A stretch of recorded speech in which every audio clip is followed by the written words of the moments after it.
The ravens had not yet shaken the morning mist from their wings when word reached Riverrun that Lannister riders approached beneath a banner of truce. Dawn's pale light fell across the courtyard in broken shafts, glinting off damp stones and the half-mended siege works the Stark host had erected in the night's long hush. Robb Stark, Lord of Winterfell and King in the north, stood at the battlements with his direwolf by his side, gray eyes narrowed on the ribbon of road that cut across the green expanse of the riverlands.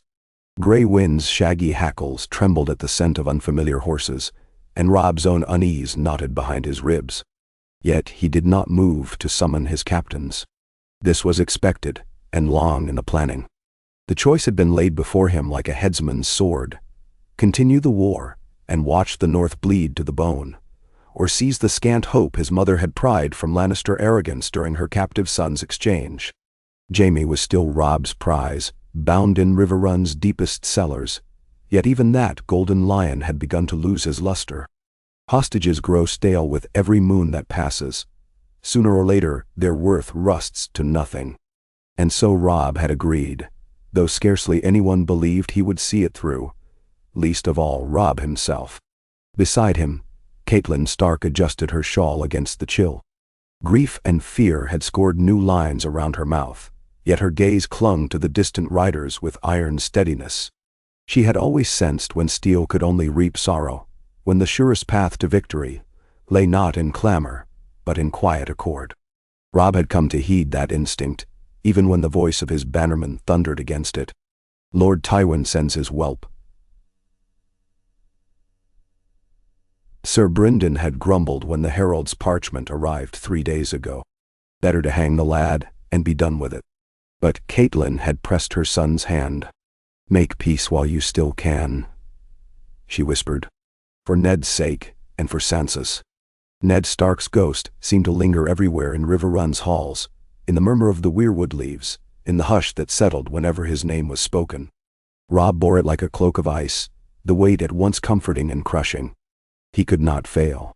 Too many ghosts would cry out if he did. Through the thinning mist emerged 3 crimson cloaks, gilded lions flashing in the dawn. At their fore rode Sir Kevan Lannister. Silver-haired and solemn, his breastplate polished to a mirror sheen. On his right, young Willem Lannister bore the white banner of truce. On his left, Maester Crelin in soft gray served as seal against treachery. The Riverlanders spat from the walls, but no arrows flew. Honor had its own tyrannies. Robb descended with Grey Wind in tow, each step pacing the quickened cadence of his heart. When he reached the yard, Edmure Tully was already there, flanked by Sir Brynden and Greatjon Umber. The Blackfish's weathered face betrayed no faith in parley, while Greatjon smoldered like a bonfire doused too soon. "It's a farce," the Greatjon muttered. "Lions cannot stomach defeat. They'll twist this truce like a blade." Robb answered with a curt nod. "Then let's see how sharp their tongues truly are." A hush fell as the gates creaked open. Sir Kevan dismounted first, offering a stiff bow. His courtesy was armor, forged through years beside Tywin Lannister's relentless will, yet even courtesy left seams. Robb studied those seams, searching for tremors of fear or calculation. "Your Grace," Kevan began, voice measured, "I come bearing my brother's goodwill and earnest desire for amity." "Amity forged of iron?" Sir Brynden's rasp sliced through the cool air. "Forgive my doubt, sir, but the twins remembered a Lannister's amity well enough." Kevan inclined his head. "That fell upon Lord Frey's hands, and on ours too, if truth be told. The Lannisters do not flinch from blame." His gray eyes flicked to Robb. "But blame will not mend a broken realm." Robb did not disagree. Behind him, Greatjon growled a curse, yet Robb raised one gauntleted hand. "Come within. We'll speak at the high table and see whether words can staunch blood better than steel." Inside Riverrun's great hall, banners of trout and direwolf draped the columns, their silks rippling with every torchlit gust. The guest seats remained bare, save for the 3 Lannisters, who removed their cloaks and swords at the threshold. Robb sat at the dais beneath the carved wolf's head, Grey Wind stretched across the stone at his feet. The direwolf's yellow gaze pinned the lions with feral calm. The treaty scroll lay upon the table, sealed in wax of crimson and direwolf gray. Robb ran a thumb over the twin seals, feeling them soften in the warmth. Sealing softens everything, his father once said. Wax, hearts, even grudges. But you must let the impression set, else the mark will warp.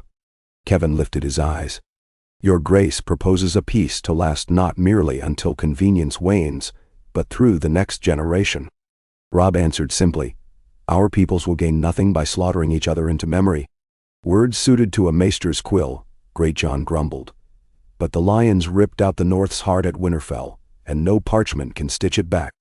Robb's chest tightened. Memories of Greyjoy torches and flayed corpses flashed behind his eyes. But anger alone would not resurrect Winterfell. He had seen enough graves to know that. Sir Kevin slid forth a parchment of his own, the Lannister terms penned in graceful coils. In exchange for our recognition of the North's sovereignty and the Riverland's independence, House Stark will release Sir Jaime, return all Lannister captives unharmed, and withdraw forces south of the Neck. The North shall levy no tariff upon southern trade passing through White Harbor. In return, the Iron Throne, should my nephew Tommen remain upon it, will remit yearly tribute of grain and coin for 5 years, and cede the castles of Moat Cailin and Harrenhal to your lords for garrison. Lady Sansa Stark is to be delivered safely to Riverrun, her hand unencumbered, save by her own choice. Naos. Catelyn's breath caught. Sansa, lost behind gilded walls in King's Landing, a pawn in every game save her own, might yet come home. Robb held that hope within him like a hearth fire. Yet he knew bait when he tasted it. What of Arya Stark? He asked. Kevin's regret seemed genuine. My lord, we know nothing of her whereabouts. The court believed her slain on the King's Road. Robb absorbed that bleak certainty with a stoic nod. Very well. These are fair terms, if they are true. Yet I would ask more. Marriage ties between our houses. I will not see this peace break at the first ill wind. Then tell. Your Grace suggests. Kevin paused, measuring each possibility. You have no sister unmatched, nor would my own niece part easily from the rock. The match is for me, Robb said, steady. He felt Catelyn stiffen. He heard Greatjon's low oath. I would take a Lannister bride, one of sound birth and age, to bind our houses in blood. If Tywin Lannister means peace, let him prove it by placing a daughter's life in the North. A thunderous silence followed. Robb's voice had rung across the rafters, startling the ravens nested there. The Blackfish's brows rose, though whether in admiration or alarm, Robb could not tell. Kevin exhaled slowly. My brother has but one unmarried daughter, my niece, Lady Myrcella. She is of tender years. She will come of age, Robb replied. Let her foster at Winterfell, under my mother's care. We will wed when she is 17. In the meantime, my own cousin Sir Roderick Stark, son of my father's brother, will foster at Casterly Rock as companion to King Tommen. Catelyn's eyes flew to her son. The price was dear, yet perhaps not so dear as endless war. A wolf cub among lions, a lioness amid wolves. Such bonds ran deeper than ink. Kevin ran a hand across his jaw. You ask for great trust, Your Grace. And granted in kind, Robb answered softly. A king must be willing to risk his own blood for peace. The rest of the day blurred into a dance of clause and counterclause, parchment rustling like autumn leaves. By dusk, the wax seals cooled upon a treaty broader than any since Aegon the dragon had forged Westeros beneath his wings. Robb pressed his signet into stark gray wax as Catelyn watched, her fingers splayed against her mouth. Kevin followed, the Lion of Lannister biting crimson seal. When it was done, Riverrun's hall seemed to exhale. That night, the Northmen drank in wary quiet while rain pattered on the parapets. Robb remained sober, pacing the silent corridor outside Jaime Lannister's cell. The Kingslayer lounged against the wall, iron manacles chain clinking with every lazy shift. So the pup chooses parchment over battle? Jaime's smile gleamed. How unexpected. I choose my people, Robb said. You'll ride for King's Landing at dawn. Jaime cocked a brow. And here I hoped for another wager of swords. The war is done, for now. Let us see whether oaths hold firmer than steel." Jaime laughed, low and unkind. "Oaths are wind, but perhaps wolves fare better with wind at their backs." Robb opened the cell. "You will give your word to see my sister safely to Riverrun?" "I have given worse," Jaime replied, though his gaze grew distant as if he saw a maiden with auburn hair and eyes too trusting for the Kingslayer's comfort. "Very well, King Robb." A slow dawn painted the river a molten gold as Jaime rode out under Stark guard, the treaty scroll bound to his saddle. Beyond the gates, banners sagged damply in the mist. Direwolf, trout, merman, and lion entwined in uneasy embrace. Word flew faster than any raven. In the north, lords knelt in frost-bitten halls, some swearing fealty with ice-rimmed pride, others cursing the soft heart of a boy king. In the west, Tywin Lannister read his brother's missive beneath towering columns of the rock. The old lion's eyes shone with a cold amusement. Robb Stark had dared to demand a lioness's bond. Yet the notion stirred calculations Tywin could not wholly disdain. On the Trident's banks, Highgarden envoys gossiped in trellised gardens. A Stark Lannister accord would tilt the realm's balance like a toppling tower. The Tyrell bloom, so recently unfurling near the Iron Throne, quivered in the storm's first breath. But in King's Landing, Queen Regent Cersei Lannister raged like wildfire contained.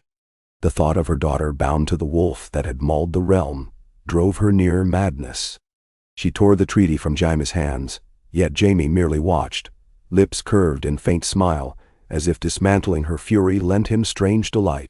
When at last she slumped upon the floor, parchment scraps fluttered around her like ash.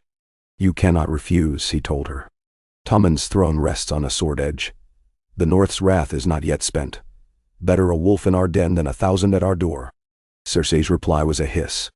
"I will see that pup's head mounted on the walls before Myrcella sleeps beneath a wolf banner." Tywin's letter arrived an hour later, its command absolute. "Accept." And so the Queen Regent accepted, though the fire behind her emerald eyes vowed the world would burn before her daughter wore stark gray. While courtiers schemed, Jaime donned the white cloak anew and rode for Riverrun with Sansa Stark under escort. The girl's silence was a blade turned inward, yet with every mile north hope glimmered brighter in her wary gaze. On a wind-singing ridge, she watched direwolves pace the tree line and whispered the names Robb and Arya into the hush. She did not know if Arya yet lived, but she dared to dream again. At Winterfell's ruin, embers refused to die. Bran Stark, who had escaped the sack with Meera and Jojen Reed, returned to find blackened stones and a weirwood still standing, its scarlet leaves whispering secrets of snow and sunrise. Bran stretched out a trembling hand, touching the weirwood's face. In its ancient grooves he felt a ripple of futures, paths unwalked where the north healed, where wolves and lions lay side by side in wary accord. The tree did not promise easy years. Peace was a sapling easily split. But seeds had been sown. Summer crept northward, coaxing green shoots from charred earth. In Moat Caelan's damp halls, the rusted prince of the Ironborn sat shackled, waiting on a king's mercy that would not come. Robb had no time for Theon's pleas. Summer had brought labor enough. Castles to raise, roads to mend, lords to pacify. Yet when letters from King's Landing arrived with gold dragons and sweet-smelling wax, Robb's council debated each clause as if it were a dagger poised at their throats. The treaty's tribute ship through White Harbor fed hungry smallfolk. The grain wagons Tywin sent north softened hearts starved by war. But every act of generosity masked a question. Could a wolf ever trust a lion's feast? The wedding pact took shape like a delicate glass spun above a furnace. Maesters measured moons until Myrcella's 14th name day, when she would leave Dorne's sun-baked courts for the North's bite. The Martells protested, but the Iron Throne had spoken, and the Lannisters' coffers weighed heavy beside Dornish pride.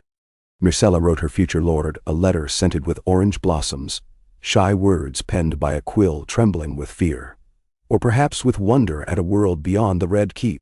Robb read her careful lines one dusky eve in Winterfell's rebuilt solar. Catelyn sat across, stringing new banners for the hall. She watched the blush on her son's cheek with a mother's ache. "She is still a child," Catelyn said softly. Ace was I when I donned sword and crown. Robb folded the letter. We will wait. She will be free to choose me, or not, when she comes of age.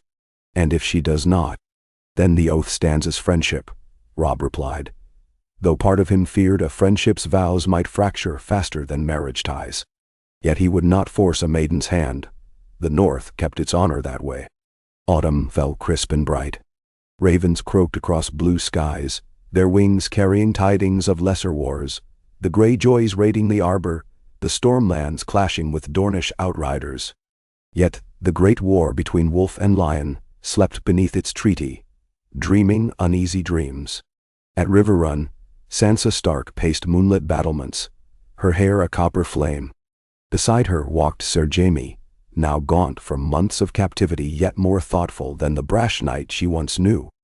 Jaime spoke of Myrcella's kindness, Tommen's gentle heart, and a mother's love that burned too fiercely. Sansa listened, remembering tales she had spun as a girl. Noble knights and gallant deeds. Those songs had soured in King's Landing, but perhaps even bitter wine could age sweet. You think your sister will honor this pact? Sansa asked. I think my father will, Jaime said, silver hand catching starlight. Tywin loves peace when it profits him. Cersei loves only her own, but she obeys him, so long as she believes it serves her. And you? I have my own debts, Jaime murmured. A lion does not forget the smell of a wolf's dungeon. Yet I watched your brother choose peace when victory seemed within his grasp. That is a courage new to me. Sansa turned away, tears stinging. Courage will not save Arya. Arya may yet save herself. Jaime's smile ghosted. Starks are stubborn beasts. In the frosted wilds beyond the wall, news of southern treaties mattered little to ragged men who called themselves Night's Watch. Yet ravens from the south carried whispers of peace, and with peace came neglect. Supplies dwindled, recruits vanished. Winter was coming still, indomitable, unbargained. When the sun dipped early and the dead walked late, Black brothers wondered if the realm would rouse itself before the last fire died. Robb Stark felt that chill in his bones, even as banners of red and gold mingled with gray and white in Winterfell's courtyard 2 years later. Myrcella Baratheon Lannister arrived wrapped in sable and grace. Cheeks rosy from cold, eyes wide at the rebuilt towers. She laughed when Grey Wind sniffed her glove, and the direwolf, silvered now by age, thumped his tail. Trust does not bloom in a day, but perhaps it blossoms one soft moment at a time.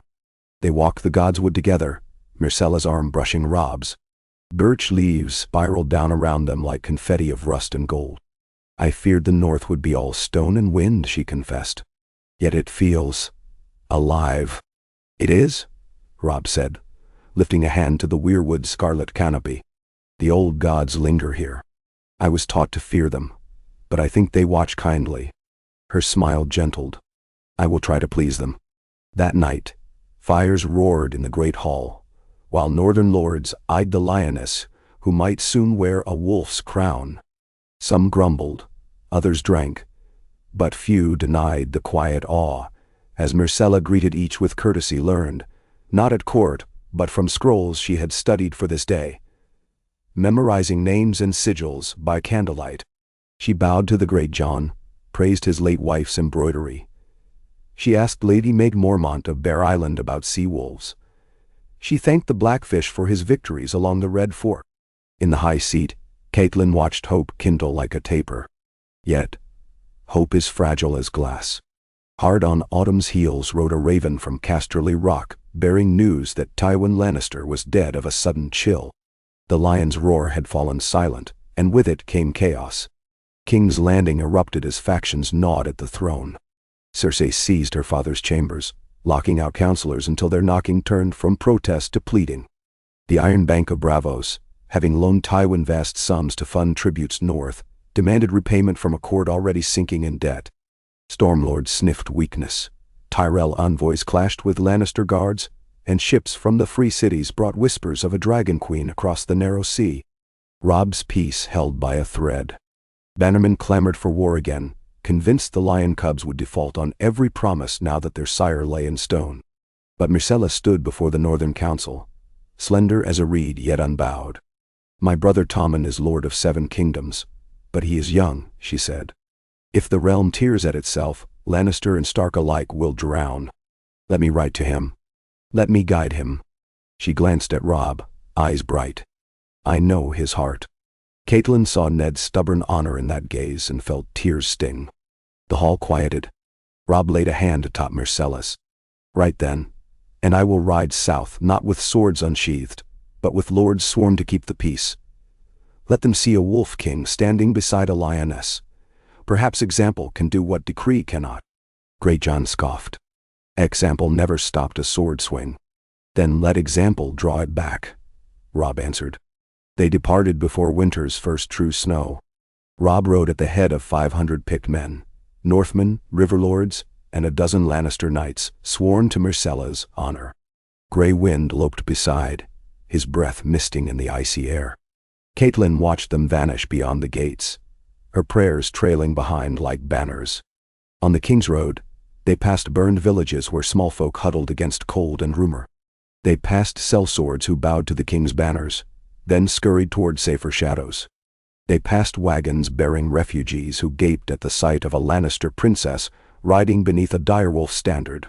Word rose ahead of them like wind across the wheat. "The young wolf comes with gold and peace." Yet in the Red Keep's vaulted throne room, Cersei's eyes glittered like polished emerald knives when her daughter knelt before her. Tommen leapt from the Iron Throne, joyous, but the Queen Regent's hands clenched white. Robb entered unarmed, cloak spattered by road dust, his crown of bronze and iron left packed in saddlebags. He bowed lower than any guest a king would. Tommen, earnest and wide-eyed, offered him a child's courtesy in return. They spoke long behind closed doors. Robb laid bare the treaty's pledges, the threat of northern retribution should they fail. Yet he tempered warning with promise. Grain stores reopened, river trade restored, a realm healed. Tommen listened eagerly. Cersei's silence was heavier than stone. "Myrcella will return to Winterfell with me," Robb finished. "She will wed me on her 17th name day, or not at all by her choice. In either case, the treaty stands." Cersei's laugh rang bitter. "Choice? You think to grant my daughter what the 7 kingdoms never afforded me?" Myrcella's voice, soft but unyielding, rose. "Mother, I am not you. Give me this chance to be more." Cersei's gaze flicked from daughter to son, and for a heartbeat fear shone there. Fear of losing them. Fear of losing them. Fear of surrendering control. Fear of a world where Lannister was not the measure of all. But love twists even fear. With a breath that scorched her throat, the Queen Regent nodded. When Robb and Myrcella departed, King's Landing watched in hushed wonder. Some cheered, some cursed. But a hush grew in the wake of their hooves. Not all wars are won by blades. Sometimes victory lies in the courage to sheathe them. Winter's heart clenched the north when they returned. Snow-cloaked rebuilt walls, and hearths blazed in every hall. The people lined Winterfell's bailey, mixed of wolf and lion and trout and merman, cheering as the princess dismounted and placed her palm upon the ancient stone. In that moment, the pact felt less like parchment and more like flesh and blood. Robb guided Myrcella to the Godswood, where heart trees whispered with snow-laden leaves. Before the red face and its tears of sap, they knelt. "I do not ask for your answer now," Robb said. "Not until you are grown." Myrcella brushed snow from the weirwood root. "I will give it then, as freely as you grant it." Above them, ravens stirred, black silhouettes against a sky paling toward dawn. Somewhere far beyond those clouds, winds howled from the lands of always winter, bearing secrets of ice and shadow. The stillness held its breath, as if the old gods themselves paused to listen to the murmur of new vows. For now, peace reigned. Wolves and lions shared the same hearth, bound by trust, fragile as frost, yet glimmering in early sunlight. Whether the coming storms would shatter it, none could know. But a seed had been planted in ground watered with tears and sealed with blood. And from that seed a different Westeros might yet grow. one where the roar of battle gave way to laughter in winter cloisters, where the names Stark and Lannister became a story told to wide-eyed children beside well-banked fires. A story of courage, of sacrifice, and of the day a young wolf dared to believe. Beyond the walls, Grey Wind lifted his muzzle to the wind, tasting snow and distant thunder. His mournful song drifted across the silent fields, a reminder that the wild still prowled, that danger never truly slept. Yet woven through the howl was a note of tentative hope, raw and unguarded as the first buds of spring beneath the snow. The snows of the far north fell thick and silent, muffling Winterfell beneath a mantle of white so clean it seemed the world had never known war. Heavy drifts bowed the old granite ramparts, half burying the blind gargoyles that guarded arrow loops. In the courtyards, lanterns flickered behind frost-rimmed panes, and the warm breath of horses steamed from the rebuilt stables in slow clouds. It was a winter such as the North had not tasted in living memory, yet laughter floated on the air. Children skated upon the frozen Godswood pool. Kennel lads hurled snow at one another while Grey Wind's graying progeny tore through the flurries with joyous abandon. From every chimney rose pillars of smoke scented with oak and beech and sweet pine. At the heart of these small miracles stood Robb Stark, older now, shoulders broadened by rule, eyes shadowed by long nights of treaty scrolls and border skirmish reports. His crown did not rest upon his head this day. Instead, he wore a plain, fur-lined mantle clasped at the throat with a wolf of polished jet. He strode the battlements with Maester Vyman beside him, listening to the ledger of wheat and barley stored against the deepening cold, of cod traded down the white knife, of the tribute flotilla expected from Lannisport, before the western seas iced shut. Each matter was answered with a thoughtful nod, or the quiet rumble of another command dispatched. Where the young wolf had once bristled at detail, the king in the north had learned patience. Yet every flake that drifted through the gray sky whispered of storm. On the second turn of the northern moon, the Ironborn struck. Long ships crept through a sleet-shrouded dusk to the lonely western shores of Bear Island, their prows carved like krakens snapping at the surf. The raiders came with firepots, torches, and spears of driftwood oak, clad in hauberks slick with salt. They torched crofts, dragged fisherfolk screaming from smoke-filled huts, and hauled their plunder to ships beached like dark teeth upon the grit. Yet the Mormonts were no sheep to be shorn. Lady Maeg's daughter Alysanne met the Ironborn with shield maidens in rust-flecked mail, and the snows ran pink where kraken banners fell beneath her axe. 3 longships burned in the bay, but 3 more escaped into the fog, their holds stuffed with screaming captives. Ravens beat toward Winterfell, wings heavy with slush, and by dawn, the great hall thundered with the outrage of northern lords. Great Jon Umber slammed a mailed fist on the trestle. "We should have leveled Pike to black sand the day Balon bent the knee," he roared. "Let me sail and I'll pull his son's guts out through his arse." Others clamored agreement. Only Lady Mormont herself, nursing a gashed arm, remained silent as she watched the king. Robb's jaw nodded, but he lifted a steady hand. "We will answer," he said, voice low yet carrying to every corner. "But not with wild vengeance. Winter stretches our grain thin. I will not feed a campaign that leaves our folk to starve." And no. Torches hissed in the draft. Men shifted, resentful yet bound by oaths. Robb continued. "The Lannisters send tribute through White Harbor within the fortnight. Their grain bolsters our stores. When it is secure, we sail. Until then, Alysanne, you will have 50 picked spears from the Dreadfort to guard Bear Island's coast." "That's my daughter you assigned to Bolton men," growled Lady Maege under her breath. But Robb met her stare. "They swore the wolf again, and I'll see their oath tested in shield wall beside you." Kraken raiders bleed the same under flayed red or roaring bear. That night the direwolves howled under a brittle moon. Grey Wind paced the Godswood, paws silent on the crusted snow. And when Robb came to stand before the heart tree, the wolf leaned into his leg with a weary weight. The king buried numb fingers in the coarse fur. He felt the truth as bone-deep as winter. Peace was a fragile crust afloat on black water. One crack, one wrong foot, and they sank back into war's abyss. Far to the south, beneath gilded rafters, the same tension coiled like a serpent in a coil of silken drapes. Queen Regent Cersei Lannister sat enthroned beside her son, Tommen Baratheon, now in his 12th year. Candlelight glimmered from the golden lions that patched her sleeves, but the candle's warmth did not reach her eyes. Opposite her stood Sir Kevin's eldest, Sir Lancel, gaunt from penitence and piety, and Grand Maester Pycelle, beard trembling with every wheezing plea for moderation. They presented a ledger of mounting debts, sellsword companies abroad awaiting payment, iron ore stockpiles dwindling, the Iron Bank's demand for gold that no longer filled the rock's veins. Cersei dismissed them with clipped words. When the oaken doors closed, she crossed to the window where King's Landing sprawled in murk beyond the frost-veiled glass. The peace accord with the north drained coin like a leech. Worse, every wagon that rattled through Lion Gate toward White Harbor gnawed her pride. Yet Myrcella's letters arrived each moon, filled with curious observations of wolfish courtesy and of a king's gentle resolve. The parchment smelled faintly of pine smoke, as though her child had pressed each page amid Winterfell's hearth fires.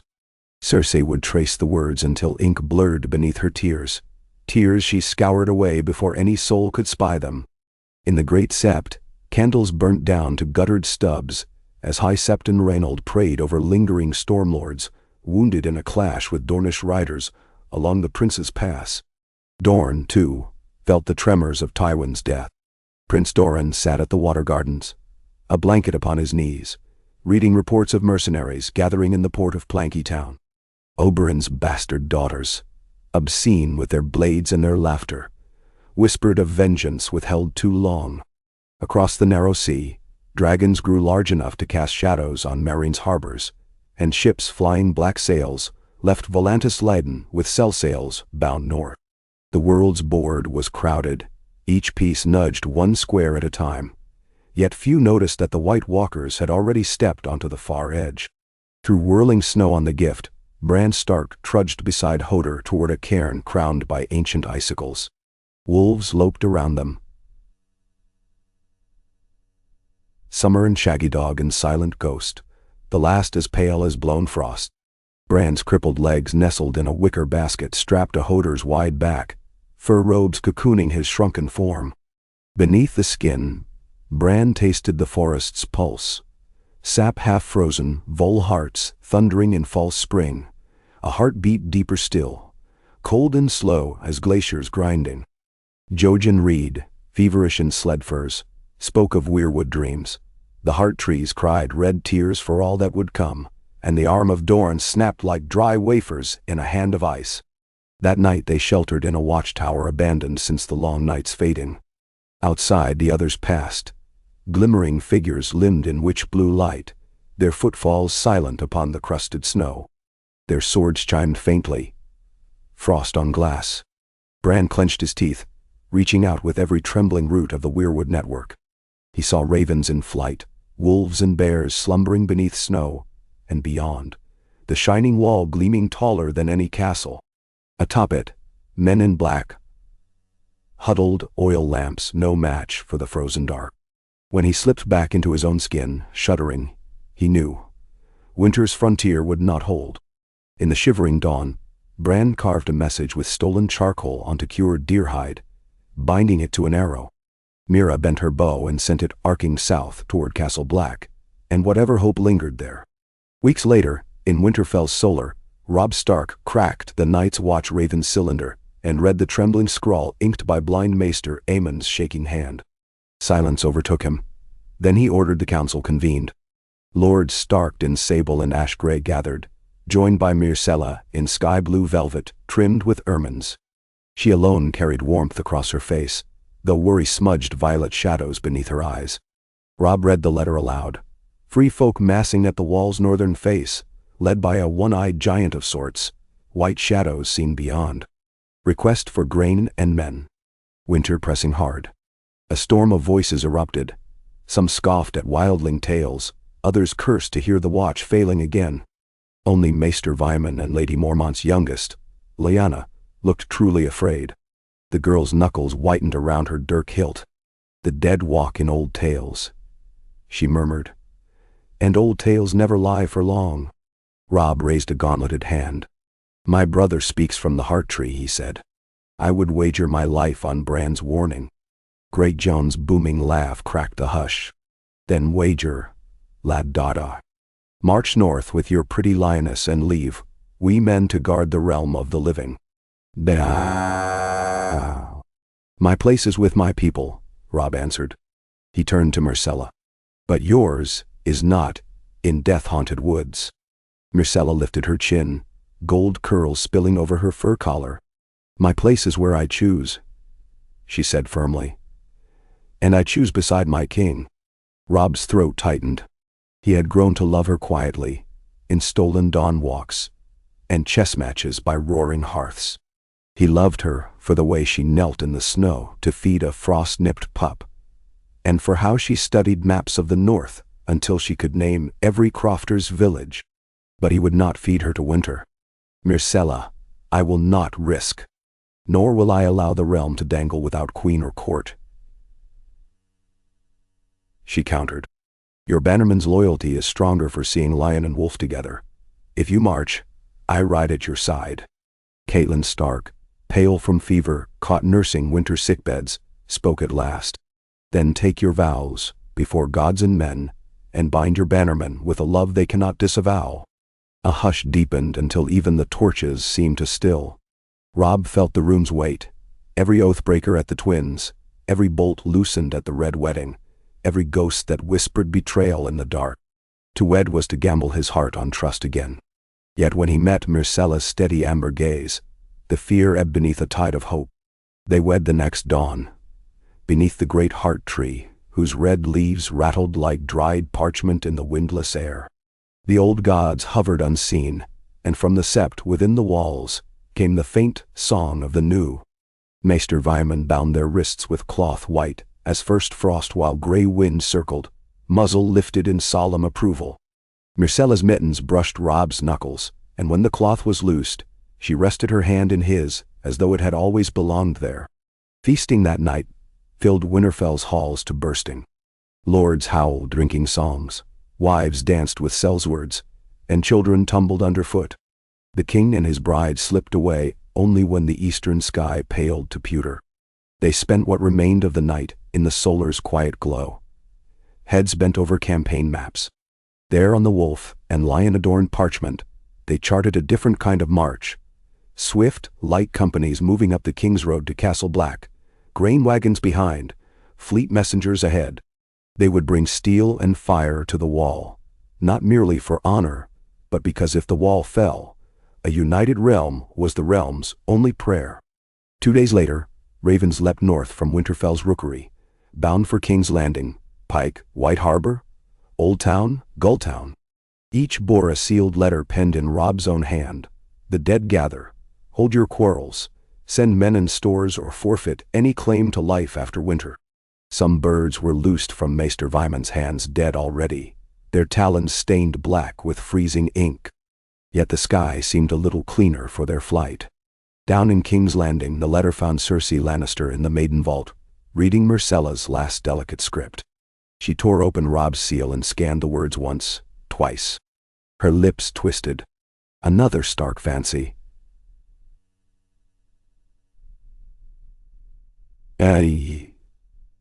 She spat, yet something cold wormed beneath her ribs. She summoned the small council. There, beneath the tapestry of Aegon's conquest, she read Robb's warning aloud. Tyrell lordlings laughed, Pycelle trembled, Qyburn, eyes glittering, whispered that tales of ice whites might hold truth. Lord Giles Rosby coughed blood-flecked mucus onto his sleeve. Tommen gazed up at his mother, cheeks pale. If Robb and Myrcella face monsters, the boy king said, shouldn't we help? Cersei crushed the letter. We will not dance to a wolf's tune, she hissed. Yet she ordered grain wagons made ready for the King's Road, and sent ravens to rally the Reach harvest. Pride bowed, but it did not break. In Old Town's citadel, archmaesters pondered the letter over glass candles that flickered blue-white for the first time in centuries. Through the warped flames they glimpsed shadows moving upon snowfields, marching beneath banners of moonlit bone. Maester Sandu recorded the visions on dusty scrolls, and soon candles were lit in every starry-sept alcove. Prayers whispered for the lives of men who had never set foot in Hightower streets. On the Iron Islands, Lord Balon's surviving son, Victarion, read the letter by torchlight, golden arm ring glinting as waves smashed the sea tower below. "Stark seeks aid," he scoffed to his drowned men priests. "A kraken bends to no wolf." Yet even he knew dead things washed ashore in the island coves more often that winter. Thin, pale crabs half frozen yet moving, fish with eyes glazed milk white and ember blue. The drowned priests muttered prayers to the storm god. Uneasy. Snow fell heavier. The company Robb dubbed the Winter Guard rode out. 300 Northmen, 100 river lords, 50 Lannisters of the Honor Guard, and a clutch of Knights of the Vale whose eagles soared ahead in the wind. Myrcella rode in a suit of reinforced leathers ringed at throat and wrists with sable. Valyrian steel, recently reforged from Eddard Stark's greatsword, glittered at Robb's side, half-remembered hand of the king's blade, now reborn as severance. In the wagon behind them clanged long bands of granite, quarried from Winterfell's collapsed watchtower, each carved with runes of protection by a silent wood witch. Bran had insisted. "The stones came from the old magic," he said. "They might hold the wall fast where ice alone would fail." South of the King's Road, they discovered the Ironborn raiding again. Patches of black sails drifting like shreds across mist-laden sea. Robb's outriders ambushed a foraging crew near Flint's Finger, salvaging 2 captives. One, lean and gray-eyed, told of Crow's Eye Euron, now commanding the silence on the northern coasts, hunting for something older than dragonglass. The other took poison and died muttering of chittering voices in blizzard mists. Robb turned the Fleetfoot archers westward, driving the Krakens back to sea in a skirmish whose aftermath painted the shoreline with bloated corpses frozen mid-scream. There, Myrcella fought at Robb's back, her short sword flashing with lethal grace taught by Arya herself, who had reached Winterfell weeks earlier clad in Braavosi gray. The girls' reunion had been fierce with tears, and Arya now kept pace with the vanguard, slender as a shadow and twice as silent. At last, Castle Black's beacons rose through the swirl of snow like rust-streaked teeth. Robb beheld the wall, a glittering monolith whose surface shone pale as milk under the shrouded sun. Yet in that great face of ice he saw cracks, hairline, but spreading, dark as grief. Jon Snow stood upon the stairs to meet them, black cloak whipped by the gale. Men's faces behind him looked hollowed, cheeks raw and chapped, arrows stitched from raven's bones. With him rode Tormund Giantsbane and the wildling woman Val, her eyes the color of winter sky. Allies forged in frost and desperation. Robb clasped Jon's forearms with a brother's grip, rain of half-thawed snow rattling their pauldrons. "You look older," he said. "So do you," Jon replied, though a tired smile broke through. They spoke little after that, for need pressed.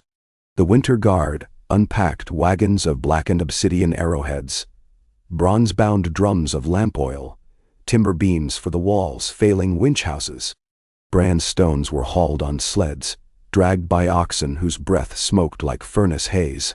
Jon watched the runes flicker with a sorcerer's wary respect. "There's power in old stone," he admitted. "If it binds even one breach, the realm may yet stand." At midnight of their 5th day, the horn sounded on the East Watch Tower. 3 long notes that thrummed through the marrow of every living thing. White walkers near. Robb, Jon, and Myrcella raced to the parapet above the King's Road gate. In the moon's sickle-blue light, they saw shapes emerging from the haunted forest. Tall, gaunt, limbs jointed wrong, each footstep kicking frost powder that spiraled upward like breath. At their fore came a rider atop a hoard emaciated stallion, its eyes coals of ice. The rider's crown was spindled bone glazed with rime, and in its hand gleamed a sword so cold light itself refracted oddly across its edge, warping stars. Jon's voice squeezed thin. "Knights king or no, that thing commands them." He turned to his brother. "If the wall breaks, ride south. Rally every lord." Robb shook his head. If the wall breaks, there is no south. Signal arrows hissed skyward, trailing red fans of flame. Horns blared. Wildling archers lined the gatewalk, bows drawn. Northmen brandished axes of steel and obsidian, chanting old-tongue war cries they scarcely understood. Lannister knights fixed white dragonglass blades to lances.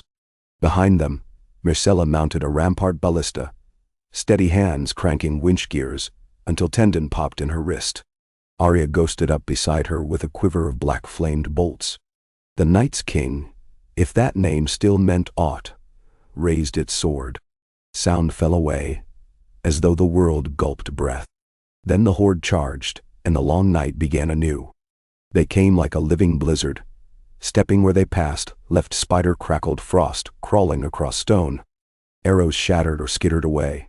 Only obsidian bit deep. Jon led the first countercharge down the switchback stairs, Longclaw whistling silver arcs that burst walkers to shards. Robb fought beside him, Severance blazing a trail of steam each time it cleaved bone. Ghost darted, a red-eyed fury, while Grey Wind, grizzled yet mighty, hurled himself at the dead with the last echo of youth. Wolves and men howled as one. On the rampart, Myrcella loosed the ballista. The bolt plunged through 3 wights and pinned them screaming to the ice before blooming in black fire that melted flesh and snow alike. She cried out, half horror, half triumph, and cranked again. Arya's arrows sang around her, each flight a whisper of valor Morgulus. Yet walkers kept coming, their numbers thick as motes in a sunbeam. A fissure snaked up the wall's face, creeping toward a stone tower. Bran's runestones, stacked by frozen fingers only hours before, began to glow, storm blue pulsing outward through etched loops. Where the light touched the crack, the creep halted. Branching veins of ice recoiled. Robb saw it and bellowed hope across the gale. Men redoubled their strikes. But the Night's King himself stepped forward, and the very snow seemed to plunge toward absolute stillness, drawn by his unholy gravity. He leveled that frost-forged sword, and with a single blow of impossible soundless power, he sliced through the light as through cobweb. The runestones shattered. The wall groaned, a mountain woken to pain, and a jagged slab as wide as a city gate screamed downward into the night. Robb felt the world pitch. Wind tore his cloak as ice sprayed skyward in razored shards. Men vanished beneath pulverized rubble. Wolves yelped in fear. And in the bursting whiteness, he spotted Myrcella tumbling, arms pinwheeling as the parapet beneath her collapsed. Abandoning all else, he sprinted through knee-deep snow, leapt a gap where wooden beams bent smoking in spectral fire, and caught her hand just before she slipped into the abyss beyond. Frostbite bit his fingers the instant they closed around her wrist, but he hauled with every shred of strength until they tumbled together against a spar of splintered timber. Myrcella's eyes were wide, but she forced a breath steady and pressed her brow to his. "Not yet," she whispered. "Not yet." Below, Jon rallied the Night's Watch. The breach yawned half the height of the wall, but rubble choked its gap, forming a ragged mound. Tormund's wildlings poured tar oil over the cairn and set torches blazing. Black smoke churned skyward, shielding defenders from the walker archers who loosed javelins of barbed ice. The Night's King hissed, sound like steam across dry bone, and withdrew for the moment, his army carrying off shattered bodies to swell their ranks anew. Dawn came pink as a bloodstain on milk. Pikes of frost jutted from the ruin, and the air smelled of burnt hair and broken stone. Yet the wall still stood. Men counted losses with muffled sobs. A third of the winter guard fell, half the watch wounded, the wildlings maimed or dead beside them. Lady Meg's daughter Lyra had been crushed beneath falling ice. Grey Wind hobbled, hide torn, yet licked Robb's bloodied knuckles. There were dead without names, dead without faces, dead who rose again beyond the breach and staggered into the forest's gloom. They would return. Robb stood upon the smashed parapet as the sun bled across a gray horizon. Myrcella's cloak hung from his shoulders, steaming where stained. He gazed into that silent forest, scarcely able to breathe. He knew what Dawn asked of him, Send riders, call banners, wake a realm that had dozed in fragile peace. He had asked lords to hold their quarrels. Send grain. Some would answer, yet enough would not. Civil wars brewed in Riverrun taverns. Banners of rose and sunspear and kraken bristled across uneasy borders. To reach them all, he would need more than parchment and hope. He would need a symbol mightier than any crown. Beside him, Myrcella took his hand, splinter cuts bandaged in linen. She looked toward the road south where smoke from pyres curled above the keeps beyond the gift. They will come, she murmured. When they see what we have faced, they must. Robb squeezed her hand.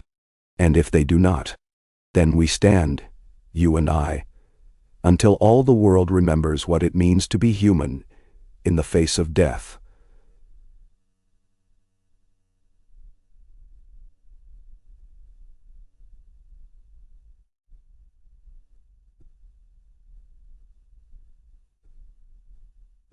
He drew her closer, inhaling the scent of her hair, pine smoke and winter apples, and found courage there. Behind them, Jon Snow mounted a drifted barrel, voice rough with grief. Brothers, he called to black and brown and gray cloaks alike. The night has seen our light, and she will come again. We mend, we dig, we stand. For the living. His words floated into silence. Then Tormund bellowed a cheer, and the men roared until raven flocks burst skyward. Hammers rang soon after as the survivors set to rebuilding, patching cracked walkways, resetting winch housings, carving fresh runestones under bronze whispered tutelage. By week's end, messengers flew from Castle Black to every castle in Westeros. Each scroll bore 2 seals, the crowned direwolf of winter and the crowned stag lion of the south, stamped side by side in crimson and charcoal. Inside, the message was stark. We bled, the wall cracked, the dead walk, unite or die. Some lords would scoff. Some would plot to seize old rivalries. Yet others, Sir Davos Seaworth in White Harbor, Lady Forlorn in the Vale, Randall Tarley even as he bent knee to Highgarden, found the letter heavy in the hand. They felt the chill of something older than war, and knew this summons could not be ignored. Deep below Storm's End, in caverns washed by sullen surf, Melisandre of Asshai watched the flames dance. In the heart of the red fire she saw a wolf's head wreathed in lion's mane, both crowned by frost. She saw a sword of morning streak the sky, bleeding red meteors. She saw shadows rise, and a girl with eyes of ashwood gray guiding the dead to sleep. She smiled, lips cracked dark crimson. The night is dark, she whispered to the empty stone. But the dawn, oh, the dawn shall feast. In the bones of old Valyria, a dragon banked across ash clouds, its rider in black and crimson studying the smoke of its breath. The Targaryen queen's eyes narrowed toward the west. She had dreamed a wall of ice shattering, and a stag crowned in flame weeping blood into snow. She turned her dragon's head, and Meereen's pyramids dwindled behind. Thus the pieces moved, wolf and lion entwined, crow and wildling, kraken lurking, rose convulsing, sun spear poised, dragon winging on hot wind. And in the midst of them all, a breach in the wall still smoldered, guarded by kings in tattered mail and queens in bandaged linen, by children with dragon glass arrows and deerwolves who would not abandon their pack. Winter had come. Peace had shattered like thin ice. Yet in the echo of ruin flickered a brighter flame. The fierce, impossible conviction that if they stood together, they might forge a dawn the long night could not devour. The dawn that followed the breach rose weak and colorless, a wan ribbon of light filtered through iron-gray clouds that never seemed to part. Frost clung everywhere, outlining every splintered timber, every half-mended crack in the wall, turning Castle Black into a shrine of hoarfrost and scorched stone. The living moved through it like ghosts themselves, huddled in furs, stiff with frozen blood, too tired to speak above a murmur, lest the hush shatter and bring the dead thundering back. Robb Stark scarcely slept. When he did, his dreams were full of falling ice, and the sound of Myrcella's scream swallowed by wind. He woke sweating beneath quilts that smelled of pine pitch and smoke, only for the cold to bite him anew. Each waking he walked the ramparts, greeting every sentry by name, forcing his voice steady so his men would see a king unbowed. By the 5th morning, the wind carried rumors that Robb had become half-wraith, sustained only by duty and a love the snow itself could not freeze. He dismissed talk with a weary smile, but somewhere in him a knot tightened. He felt as fragile as the frost patterns ghosting the wall, one cruel breath from shattering. Below, Jon Snow bled command into the garrison. He drilled ragged survivors until their sword arms trembled, parceled scant arrowheads of dragonglass among free folk who handled them with superstition and awe, and spent long hours in the rookery, coaxing half-frozen ravens to flight. His eyes, once the gray of gentle cloud, had hardened to flint. Some nights he stood alone upon the breach, breath steaming round his face while he stared into the pine labyrinths of the haunted forest, listening for a footfall that did not belong to any living thing. Those who dared approach swore they heard whispers carried on the gusts, older than the old tongue, and that Jon answered them in silence, as though conversing with the darkness itself. Myrcella made herself a queen of small mercies. She stitched linen over loopholes to keep the gale from wounded cots, learned each cot-bound man's name, and coaxed them to drink beef broth laced with brandy. She laughed when their jokes turned bawdy, wept with silent dignity beside the dead who could not be burned for lack of fuel, and must be hacked apart, piece by piece, then buried deep beneath the ice. At dusk, she joined Arya atop the half-rebuilt East Tower, sparring with wooden blades until sweat steamed from her hair despite the cold. The practice left bruises, but the pain steadied her. She would not be useless. She would not permit her presence to become an anchor on a king already drowning in duty. Arya never asked permission to be anywhere. She prowled from forge to kennel to maester's cellar with the silent authority of a cat, barefooted even in snow, needle hung at her hip like an afterthought. The Night's Watch called her Wolf Girl, half in jest and half in fear. For the direwolves answered her whistle, and the wildlings treated her as a spriggan of their frozen gods. When quarrels sharpened between Black Cloak and Skin Changer, Arya slid between them with a gaze so cold the quarrel withered. She had tasted the faceless art in Braavos. Whatever mask she chose here was her own.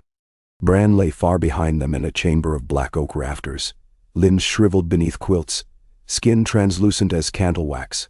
Yet the boy's pale eyes glimmered with secret constellations. Hodor kept watch while Jojen's fever ebbed and Mira greased Bran's fragile joints with bear tallow.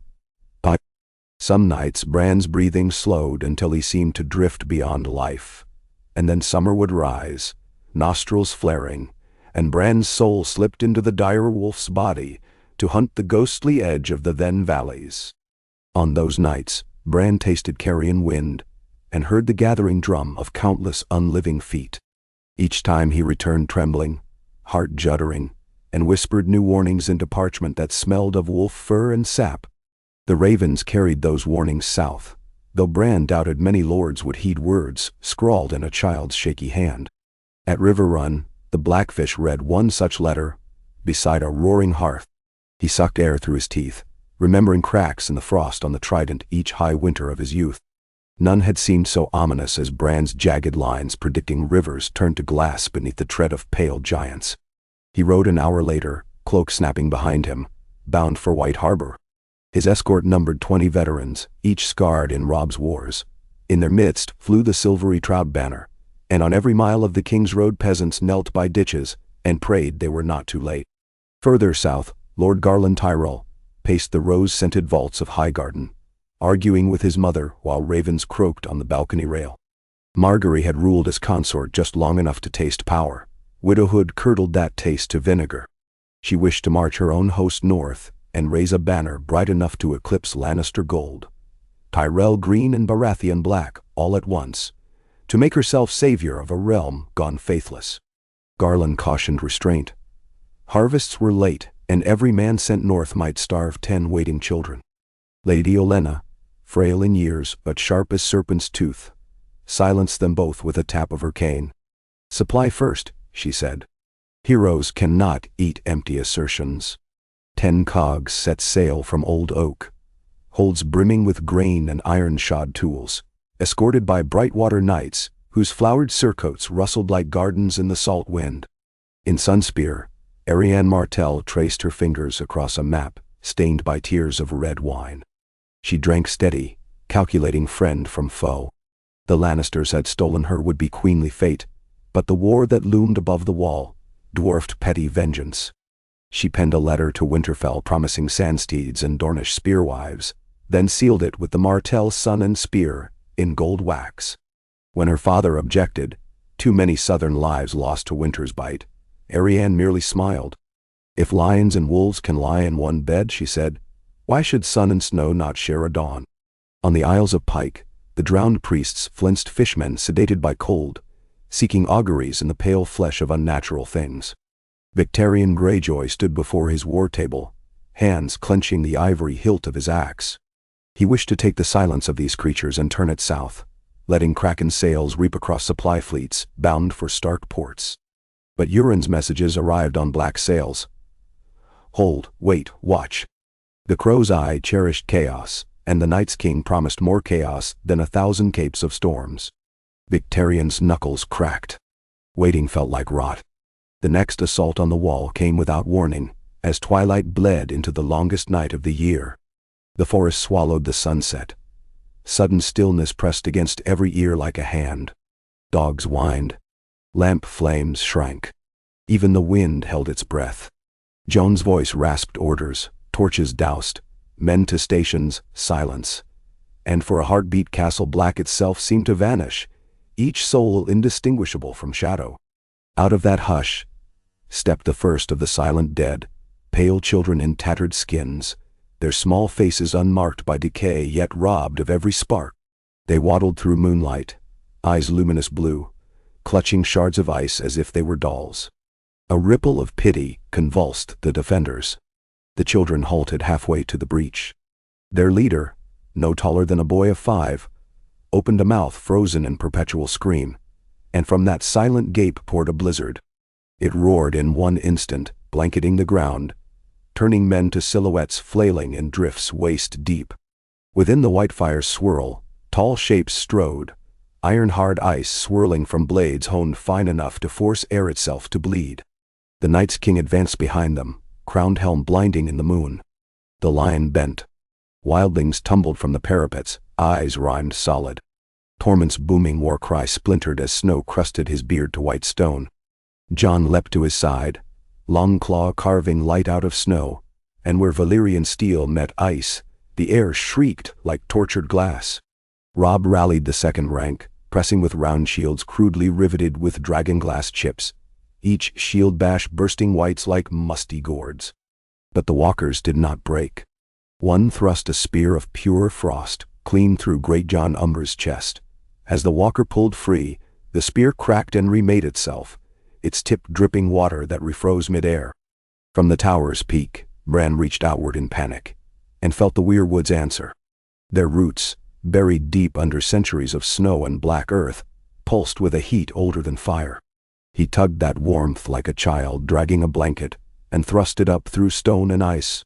Everywhere a heart tree grew, from Skagos to the Island of Faces. Its sap flared incandescent. A wave of colorless flame rippled along the root network. At Castle Black, the ground convulsed, and branches that had slept under drift for 2,000 years erupted through the courtyard, their leaves scarlet, their bark glowing ember white. Where that living fire brushed whites, they collapsed in smoldering ash. Walkers recoiled, howling in inhuman tongues. The Night's King staggered beneath the shock. Jon seized the moment. He rushed, blade held two-handed across his chest. Longclaw's edge severed the walker's left pauldron. Shards of frozen mail exploded outward. The Night's King countered so quick, Jon barely parried. Frost burned his hands even through leather. He pressed on, relentless, until both blades locked above their heads, their breath mingling in stars of freezing vapor. Robb carved a swath to his brother's side. Myrcella followed, her cloak furled about her shoulders like a lioness' mane. She had scavenged a shattered walker's spear, and found its half-light as reed despite its glittering surface. She launched it with all her strength. The point clanged off the Night's King's helm, cracking crystal. The Walker King snarled without sound, and an arm of ice lanced toward her. Robb slammed his shield into its path, dragonglass shrapnel spraying. Arya scrambled along the fallen war mammoth skeleton that lay half-buried from an ancient battle, using its ribcage for purchase. She leapt, needle in hand, landing on the Night's King's broad back. Needle pierced nothing. The armor was ice wrought to diamond. Still she clung, hacking uselessly to distract. The Night's King shook like a bear galled by wasps, but Jon seized the opening. He pivoted, drove Longclaw through the fracture Myrcella had opened just below the helm. The steel connected with the icy vertebrae. A sound like distant thunder cracked across the field. Blue light erupted from the wound, blinding. Arya fell, rolling across snow. Jon staggered back, half blind. The Night's King teetered, light spewing from fissures in his chestplate. Robb gripped Myrcella's elbow, hauling her behind his shield. An instant later, the Walker King exploded inward, imploding into a hurricane of stinging shards that blew backward over the white ranks. Where his form had been, only drifting hoarflakes remained, each flicker of blue extinguishing as it drifted earthward. A hush swept the night. The walkers nearest froze in place, then toppled, limbs fracturing like shattered porcelain. The whites convulsed in unison, their blue eyes guttering out. One after another, they crumpled. Inert. Snow still whirled, but the storm no longer carried malice. It settled in heavy silence, like a blanket laid over the world after fever. Jon gasped, ragged breaths, fingers locked on Longclaw's hilt. Around him rose a chorus first of disbelief, then of roar. The living emptied years of terror through their throats, tears freezing on cheeks. Ghost howled, a clarion of triumph. Grey Wind answered, though his voice cracked with pain. Somewhere behind, Bran wept soundlessly, feeling the weirwood's echoes subside, sap dimming to its usual sleepy pulse. The battle ended, but dawn refused to come. A strange half-light lingered. The moon remained high, yet time itself felt hesitant, as though uncertain how to proceed. Maester Aemon, wrapped in blankets at Bran's bedside, muttered of ancient reckonings. "If the Night's King is fallen," he rasped, "the bindings tie themselves in knots undone. Beware the vacuum his absence creates." Word of victory, if victory it was, flew along raven paths faster than any army could march. At Winterfell's rookery, Maester Vyman stared at parchment, inked by Yon's own hand. Walker King destroyed, dead armies stilled, yet the breach yawns. Need masons, dragonglass, sorcery. Above all, need unity. He sent the parchment to every corner, then collapsed onto his stool, and prayed to whichever gods might still hear. In King's Landing, Cersei read the letter behind locked doors. For once she did not scream or sneer. She slumped against a marble column, feeling a weight lift that she had never admitted was crushing her. Her father's voice whispered in her mind, "Never trust a Stark bearing tidings," but she found herself whispering Robb's name in fragile gratitude. Still, she summoned Qyburn. "See to it our ships sail tomorrow," she said, "and inform the faith that King Tommen will ride north come full thaw." Qyburn bowed low, though his dark eyes glittered. Half his designs had counted on a realm broken by winter. Plans must shift. Lord Garland Tyrell received the Raven during a council of harvest. He read it aloud, laughter rich with relief, and ordered bells rung throughout the reach. But Lady Olenna only pursed her lips. "Cut the weed above ground and roots remain," she warned. Grain convoys still sailed, but now armed knights rode with them, eyes scanning horizons for kraken sails or black-winged dragons. At Sunspear, Arianne raised her glass to the news. Yet Doran coughed, troubled. "We do not know what sorcery remains," he murmured. He penned a cautious reply. Arianne ignored it. Her spearwives drilled under the pitiless sun, preparing to march as soon as roads cleared. In Meereen, Daenerys Targaryen watched pale moths swirl around a brazier. The tidings of the Night's King's fall at first filled her with hope, but hope soured when she read of men already jockeying for the New Balance. She remembered Astapor's chains reforged the instant she sailed away. If Westeros defeated winter only to tear itself again, what had been won? She ordered Drogon saddled. Her Khalasar would break camp by dawn, crossing seas no Dothraki had ever dared. If she must plant flags in snow to birth a new world, so be it. Repair at the wall crawled. The crack where runestones died continued to seep cold, as though winter itself exhaled through the wound. Masons from the Vale set scaffolds of green pine and rope, but ice devoured mortar as quick as sweat. Bran slept fitfully, exhausted by the root fire. Dreams took him to the heart of winter, where something vast and eyeless stirred, sensing its champion's demise. Each time he woke screaming, Myrcella wiped his brow. The queen looked thinner, eyes sunken. She donated half her meals to the worst wounded, earning fierce admonishment from Robb that wilted the instant he saw her smile. Jon convened a council around rough planks set across ale barrels.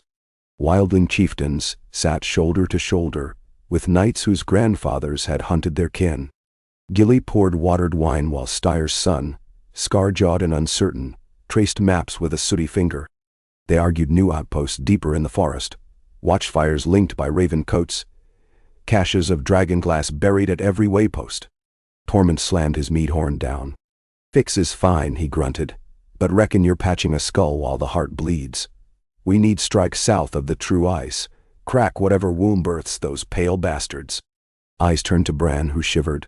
"There is a door," he whispered, "but to open it would drown us in night." Robb listened, brow furrowed. Attack? Hold? Seek magic he barely understood. His world, once clear as swordplay, blurred to choices measured in thousands of lives. That night, alone on the tower where ravens nested, he confessed fear to Myrcella. She answered not with platitudes, but with her own dread, that Westeros would praise their victory today only to forget tomorrow, leaving the north strained, coinless, once winter eased. "People remember lions," she said gently. "They forget wolves in summer. We must craft memory." Her plan unfolded under the moon. Host a great conclave at Winterfell once roads thawed. Kings, queens, lords spiritual and temporal, to witness the breach and sign a pact of ice and fire.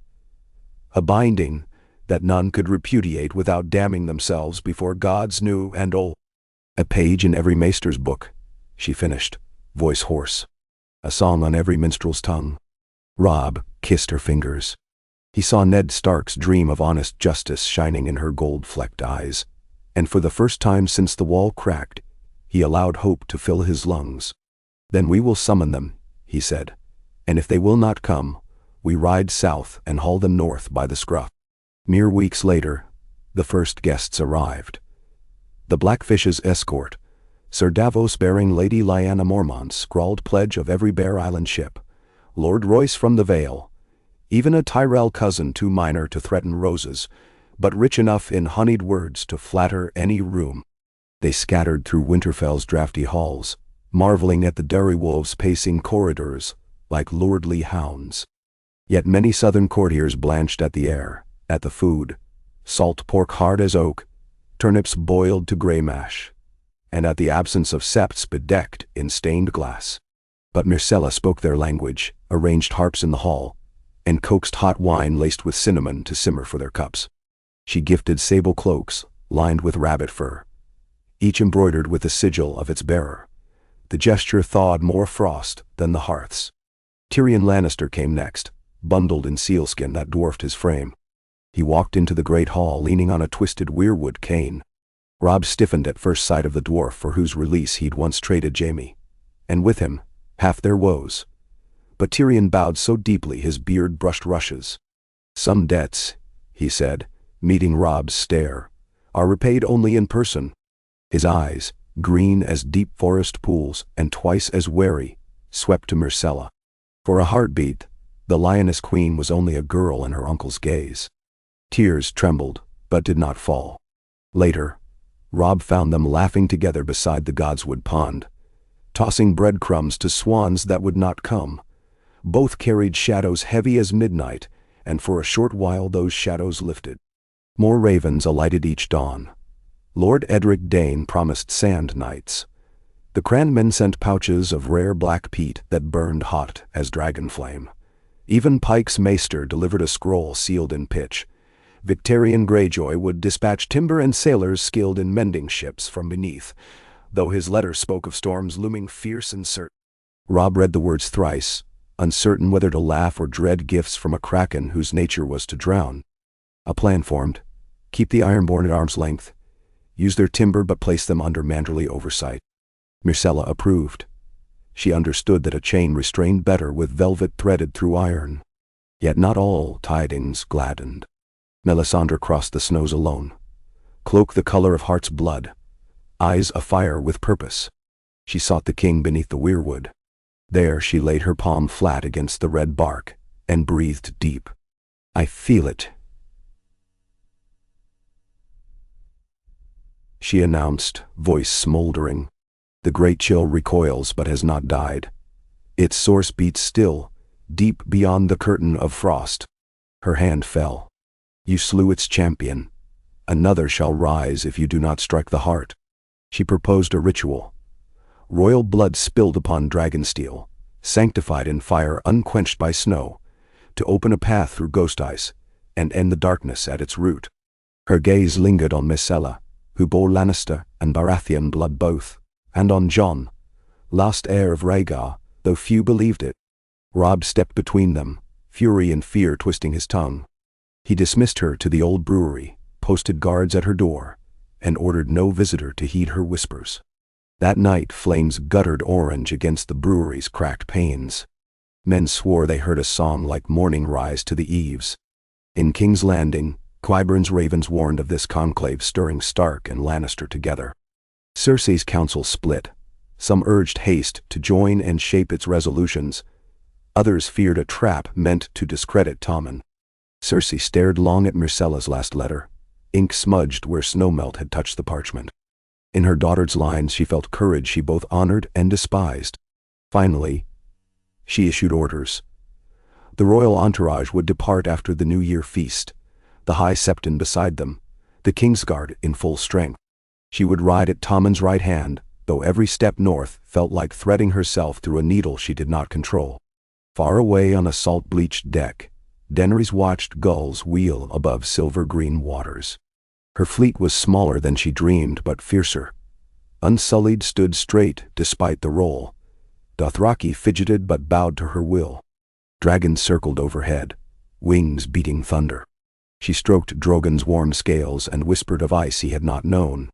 In her vision the land beyond the shivering sea glimmered white, studded with stakes of frozen bone, yet at its center burned a heart of living fire. "Fire and ice," she told her children. "We will show the world they are not foes, but balance." Behind her, Tyrion's empty cabin awaited. He had sailed west with promises of guidance, only to vanish into letters she now carried. She wondered if she would meet him again in Winterfell's snow. The great conclave gathered the next waning moon. Tents bloomed around Winterfell like petals. Striped reach pavilions, spired Dornish canopies, blocky towers of hewn pine raised by Skagosi carpenters, purple and silver beds of silk thrown up by merchants, chasing history's pen. Streets of straw and canvas crisscrossed the white expanse, bonfires roaring high. Some called it the snow moot, others the ice court. Minstrels coined songs before ink dried on treaties. Inside the keep, Robb and Myrcella received delegations dawn till dusk. Some came eager to sign whatever pact the saviors proposed. Others demanded tribute of land or titles. A few raised whispers of dragons crossing seas, and asked whether ice was now lesser threat than fire. Robb answered each calmly, Myrcella balancing stern justice with charm. Tyrion advised, quipping that he'd never seen so many fools eager to slit their own throats and call it governance. On the third day, Cersei arrived under banners of gold and crimson, fringed with late roses. She rode a white palfrey beside Tommen, whose cheeks reddened in the cold. Jaime flanked them, golden hand tucked in sable. The yard fell deathly quiet until Grey Wind padded forward, sniffed Tommen's glove, and bumped his head against the boy's thigh. Tommen laughed, nerves easing. Even Cersei's dagger gaze softened, for the span of a breath. She dismounted, face a mask carved from marble. Robb bowed shallow. Myrcella embraced her mother. Cersei stiffened, then returned the embrace with hesitant arms. Around them the hush thawed into murmurs of astonishment. That night, while wind keened across ramparts, Cersei stood before the breach, watching masons carve weirwood runes into ice. She listened to their talk of children sacrificed, of trees burning with colorless flame. Jaime joined her, cloak drawn tight. He spoke of honor found in unexpected places and of a realm balancing on a hair. Cersei's breath plumed, merging with smoke from forge fires below. "When this ends," she said, voice too soft for anyone but Jaime to hear, "the North will be strong beyond reckoning. Can you swear they will not turn on us?" Jaime studied gray wind circling near the builders and shook his head. "No more than we on them. The realm lives by compromise now." He touched his sister's shoulder, the first brotherly gesture in years. Cersei's lips trembled, but she did not pull away. The pact of ice and fire was sealed on a slab of heart-tree wood, runes inked by Bran's trembling hand, countersigned by the High Septon and Maester Samwell Tarly, recalled from Old Town for the honor. Each realm's representative pressed warm wax with signet rings. The air smelled of pine tar and scented oils, yet undertones of blood lingered. Robb nicked his thumb. Jaime reopened a scar on his golden stump. Myrcella pricked her palm deliberately. Daenerys slit a finger where Drogon's scale ring bit. Their blood dotted the parchment, stippling red and gold, brown and violet across white. Melisandre watched from the doorway, eyes consuming every crimson bead. When the last seal cooled, horns blew from the watchtower. The sound rolled across snowfields, carrying news north and south alike. The realm was one beneath winter's threat, sworn until the wall mended, sworn until the cracks within men's hearts closed. Songs would call it the day of red snow, for the blossoms of blood on parchment, and for the snow that began falling as the horns faded. A gentle snow, each flake fat, drifting, peaceable. But not all in attendance smelled peace. Victarion Greyjoy's envoy slipped away before dawn, sails angling west on hush of ore. Melisandre lit unsane fires beneath Castle Black's breweries, shaping shadows none could name. And Euron Crow's eye, perched upon the prow of silence beyond the shivering sea, read his own scraps of omen, a king of frost slain by wolf and dragon, led by lion's maid. He laughed, voice echoing among weeping figureheads nailed across his deck. "Then a new song begins," he murmured. "One where salt and shadow devour fire and snow alike." Spring tried to break winter's grip, but the thaw faltered, freezing mud into razor-sharp ruts that broke wagon wheels and twisted horse legs. Still, the living moved. Convoys of grain crawled up the King's Road under hauberked escorts. Slingers from Dorne paced oxen hauling casks of red sand to forge dragon-glass bolts. Master builders from the free cities offered spires of ironwood to underpin the breach, and on the Needlewine heron quilled sails, billowing Daenerys' fleet into White Harbor's frigid berth. She disembarked, wrapped in white furs that turned her hair to living flame. Snowflakes melted on her eyelashes as she bowed to Wyman Manderly. Behind her dragons shrieked, sending gulls scattering. Small folk gasped to see dragon wings over ice, but none ran. Tales had spread faster than cold of a lady of fire come to bind winter with flame. Tyrion waited on the quay, cane in hand, and their reunion was quiet. Two exiles cloaked in shared mistakes, now tasked with forging something grander. He escorted her north under banners of wolf and three-headed dragon, entwined. In Winterfell's yard Daenerys knelt before Bran's sledge. Bran lifted a trembling hand to touch her cheek, eyes wide with visions of dragon shadow crossing ice fields. "I dreamed you," he whispered, in a sky that burned like dawn. She smiled, but tears glistened. Too many looked at her and saw prophecy. Bran looked and saw possibility. Robb greeted her with measured courtesy, Myrcella with genuine warmth. They walked God's wood paths dusted by snow, discussing how dragon fire might fuse ice stronger than stone, how Drogon's flame and Bran's root fire could seal every breach. Daenerys listened, eyes shining with hope she had not felt since Murray's harpy fell. She asked permission to fly beyond the wall and scour Trolloc nests where rumor said cold sorcery brewed anew. Jon offered to ride Rhaegal, whose green wings beat restless over frozen ponds. Drogon bowed his horned head so Jon could lay a trembling hand upon obsidian scales. For the first time since childhood, brothers stood beside a creature born of their father's blood in flame. On the eve of the expedition, torches wove a net of light across the courtyard.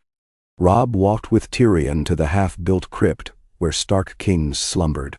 Snow gusted through the archway.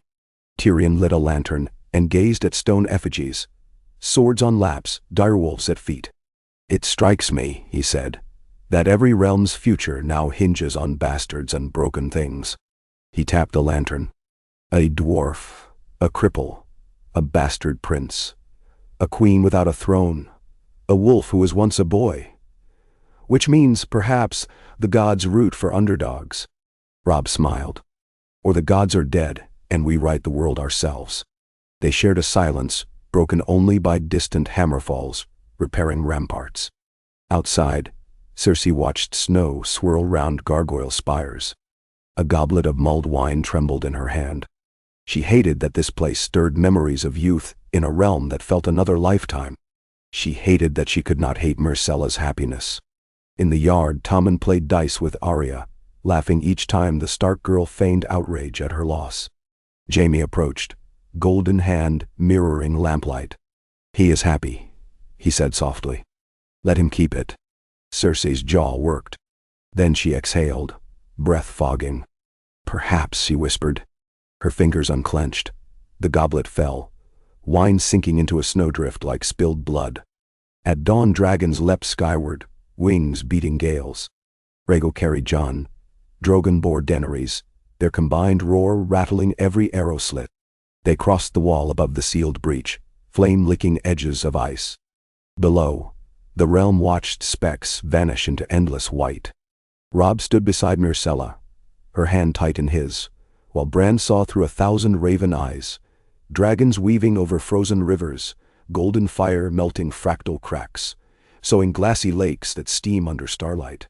Somewhere in the far north, Bran sensed heartbeats of monstrous scale slowing, stuttering, then still. Darkness recoiled deeper, but for the first time since the long night, glimmers of dawn pulsed at the world's rim. Weeks passed in a blur of hammer and flame. Castle Black rose anew, buttresses of fused ice, parapets armored in ironwood, lanterns whose wicks burned dragonglass oil. The breach sealed, stronger than ever. When the final stone set, Jon pressed his palm to the new wall. Beneath, he felt no cold leaking, only the steady thrum of magic and mortal craft entwined. They buried their dead beneath cairns hedged by heart-tree saplings. As willows root where blood spills, so too these saplings took, their bark red as dawn. At each cairn a dire wolf howled, dragons banked overhead, and ravens circled, cawing news to a sky reclaiming its sapphire. Snow still fell, but softer, gentler. The long night had not ended. Winter's teeth remained. But the first light of a new age kindled. Robb and Myrcella returned to Winterfell for the Conclave's final session. Daenerys rode beside them, cloak stitched with black pearls gifted by Wyman. Tyrion drafted charters, Davos balanced ledgers, Samwell recorded every vow. When at last each realm ratified the pact anew, ice sealed by fire, wolf by lion, dragon by direwolf, they gathered in the great hall.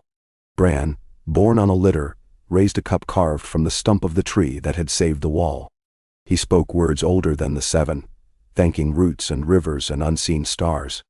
Then he said, in a voice suddenly strong, that the future lay not in prophecy or crowns, but in choice made each dawn.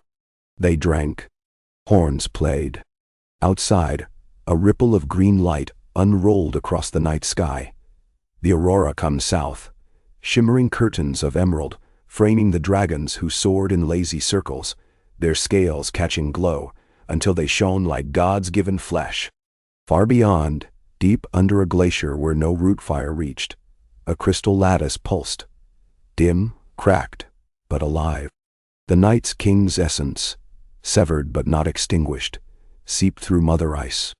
Slow eons might pass before it rebuilt form. Yet forces older than men's kingdoms had no patience for eons. They would find new vessels. Shadows moved at the glacier's base.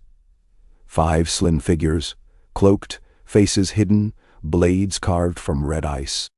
They knelt, placing hands upon the fractured lattice. It flared brief blue, then darkened.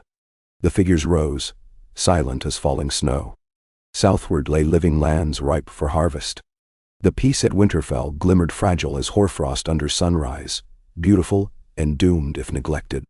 But its guardians knew that truth and did not falter. Every morning Robb led patrol around Palisade.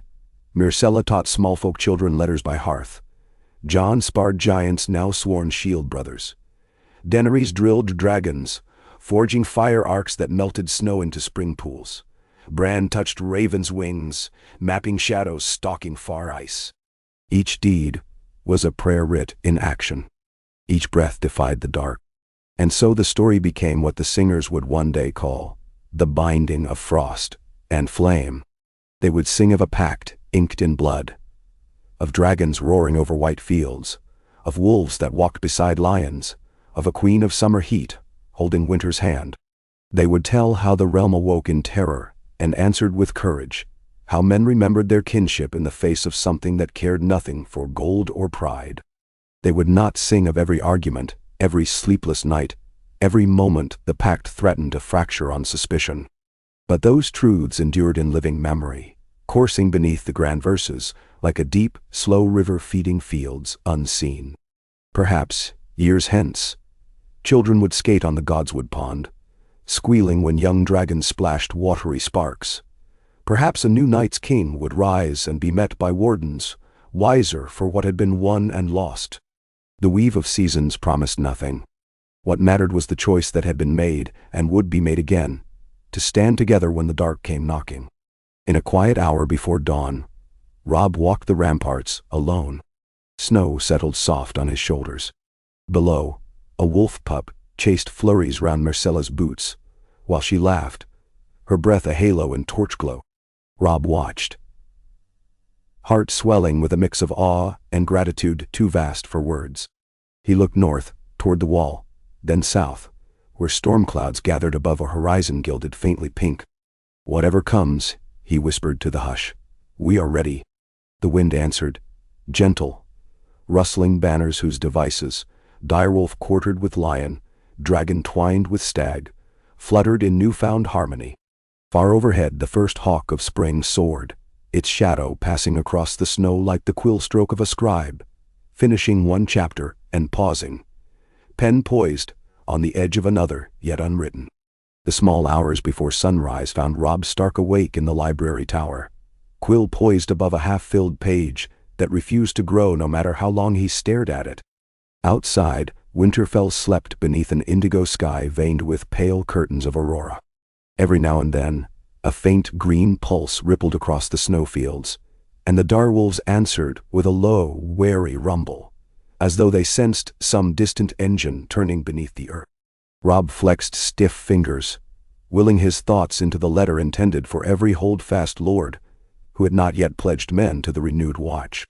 Words came, but none felt urgent enough, none fierce enough to convey what he had seen at the wall. The white fire that poured from a child's mouth, the shattering of an ice-forged crown so terrible, even victory tasted of ash. The candle sputtered. Ink froze on the nib. At last he set the quill aside and closed his eyes, listening to the hush. A soft knock sounded. Myrcella slipped in, wrapped in her nightcloak, hair tumbling loose over lamb's wool. She carried 2 small cups, steam curling up in silver spirals. "Mulled goat's milk," she whispered.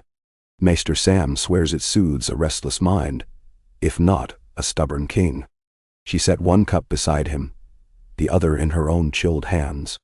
In the quiet they sipped. Through the arrow slit, dawn's first ember lifted behind the wolf's wood. Robb's shoulders dropped. "Words fail," he admitted. "A crown gives you many things, but never the perfect sentence."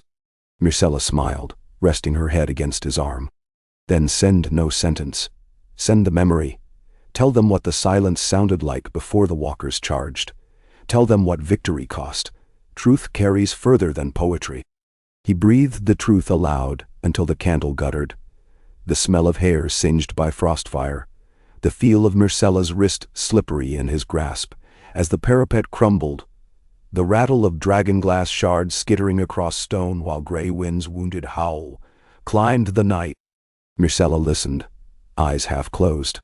When he finished, she took up the quill, dipped it, and wrote a single line at the top of the parchment. The dead marched on us once. Come see the footprints before snow erases them. Beneath she added, if I lie, may the seven shatter me. Then she slid the page before him. Robb read, and for the first time since the breach, he felt the knot in his chest ease. He signed simply, Robb of House Stark, and sealed it with wax black as midnight. By evening, ravens beat from the rookery carrying not orders but testimony. Far north of the wall, ice cliffs loomed over a churning slate-gray sea, their faces scored by wind that never ceased. In a fissure, lit by ghost light flickering from seams of blue crystal, 5 cloaked figures knelt before the cracked lattice that still pulsed with failing shards of the night's king's essence. Snow devils circled their boots. Every exhalation fogged the air like incense. One figure rose, drew a curved dagger carved from red ice, and sliced her palm. Blood dripped onto the lattice. The pulse steadied. A second figure whispered in a tongue that predated men, words scraping like shale across ice. Vines of dull sapphire crawled outward, fusing gore and crystal. The tallest of them lowered his hood, a gaunt man, skin stretched pale across high cheekbones, eyes lambent with unnatural light. He pressed both hands to the lattice and shuddered as power surged. He saw, through myriad echoes, the wall mended and wolves walking with dragons, and he tasted the void left by a slain king. Into that void he poured his hunger. The lattice brightened, then dimmed to a smolder the color of bruised dusk. When he lifted his hands, ice grew up his arms like fetters. He broke them with a snap, leaving flecks that sprouted living frost at his feet. South, he rasped. We find flesh strong enough to carry this shard. Then we begin again. They departed into swirling gloom, footsteps leaving no mark. Behind them, the lattice beat slow, patient. At Castle Black, repairs had turned from frantic triage to relentless drudgery. Jon Snow stalked the courtyard overseeing drills. Free folk javelin throwers aiming at white dummies packed with straw and icicle shards. Night's Watch archers practicing in gloves until their fingers bled, and lordlings learning to swing hatchets weighted with dragonglass set into the blade's belly. Each clang rang through pine scaffolds as though the wall itself answered. Bran watched from a wicker chair set on a sled, Summer at his side.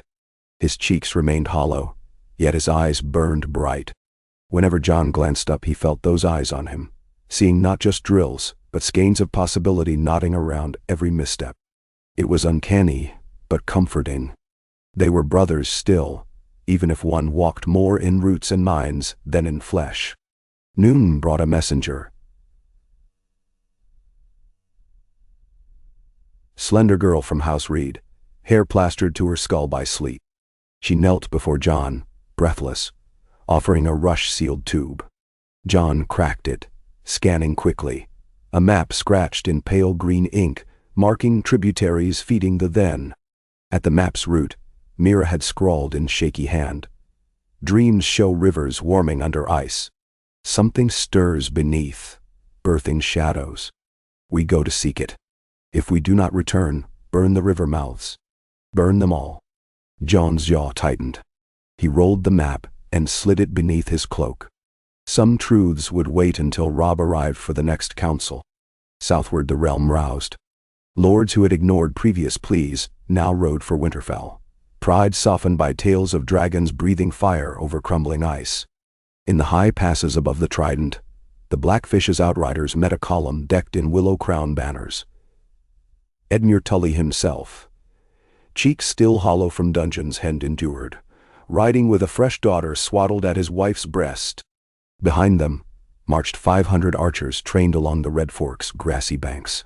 The Blackfish saluted, pride etched in every crease of his face, and turned north. In the neck, Bogs steamed under midday sun as if exhaling secrets. Howland Reed stood on the rampart of Greywater Watch, which at that tide drifted west of the deeper channels. He lifted a reed whistle and let a single note float over the marsh.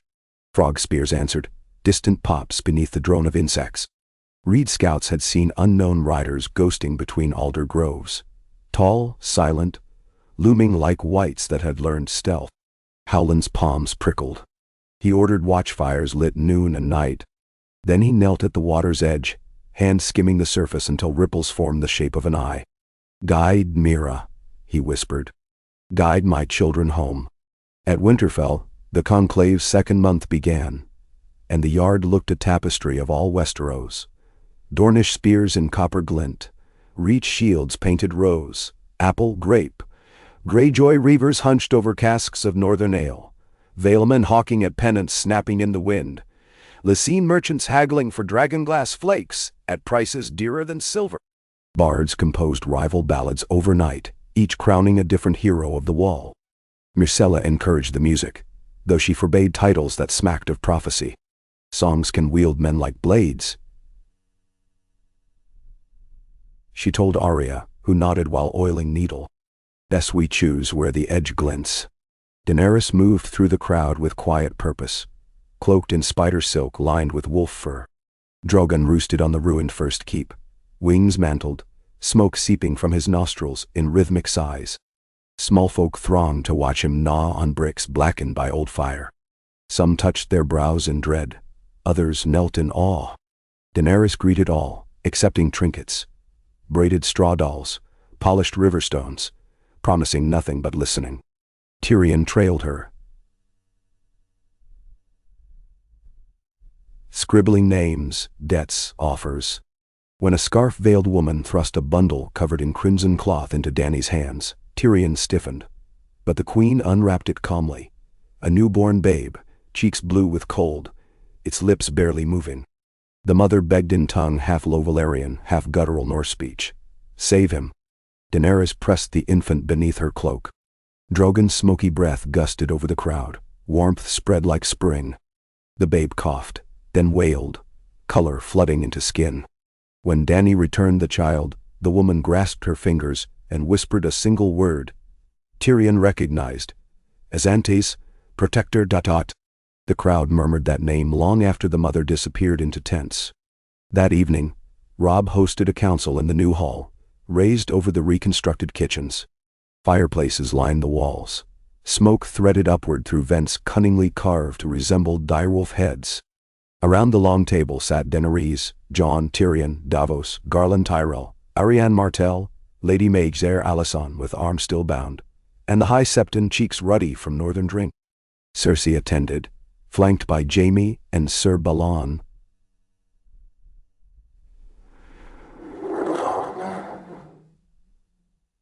Endor to water. The air tasted of hot pine resin and distrust. Jon unrolled Mira's map. "If her dream holds truth," he said, pinning the vellum with a dagger, "something breeds beneath the then tributaries, perhaps another lattice." Garland frowned. "The neck is leagues south of the wall. The long night never cared for borders," Jon replied. Bran's voice floated from his sled beside the hearth. "Magic follows water. Rivers are veins. If a shard of that dead king traveled, water might carry it to a warmer brood ground." A hush gathered. Cersei lifted an eyebrow. "You speak of fables." Bran met her gaze levelly. "Fables killed men outside your septs. Dismiss them at your peril." Robb traced a route on the map, through Carhold to Last Hearth, down the King's Road to Queen's Crown, then east along the Green Fork. "We cut it out before it hatches."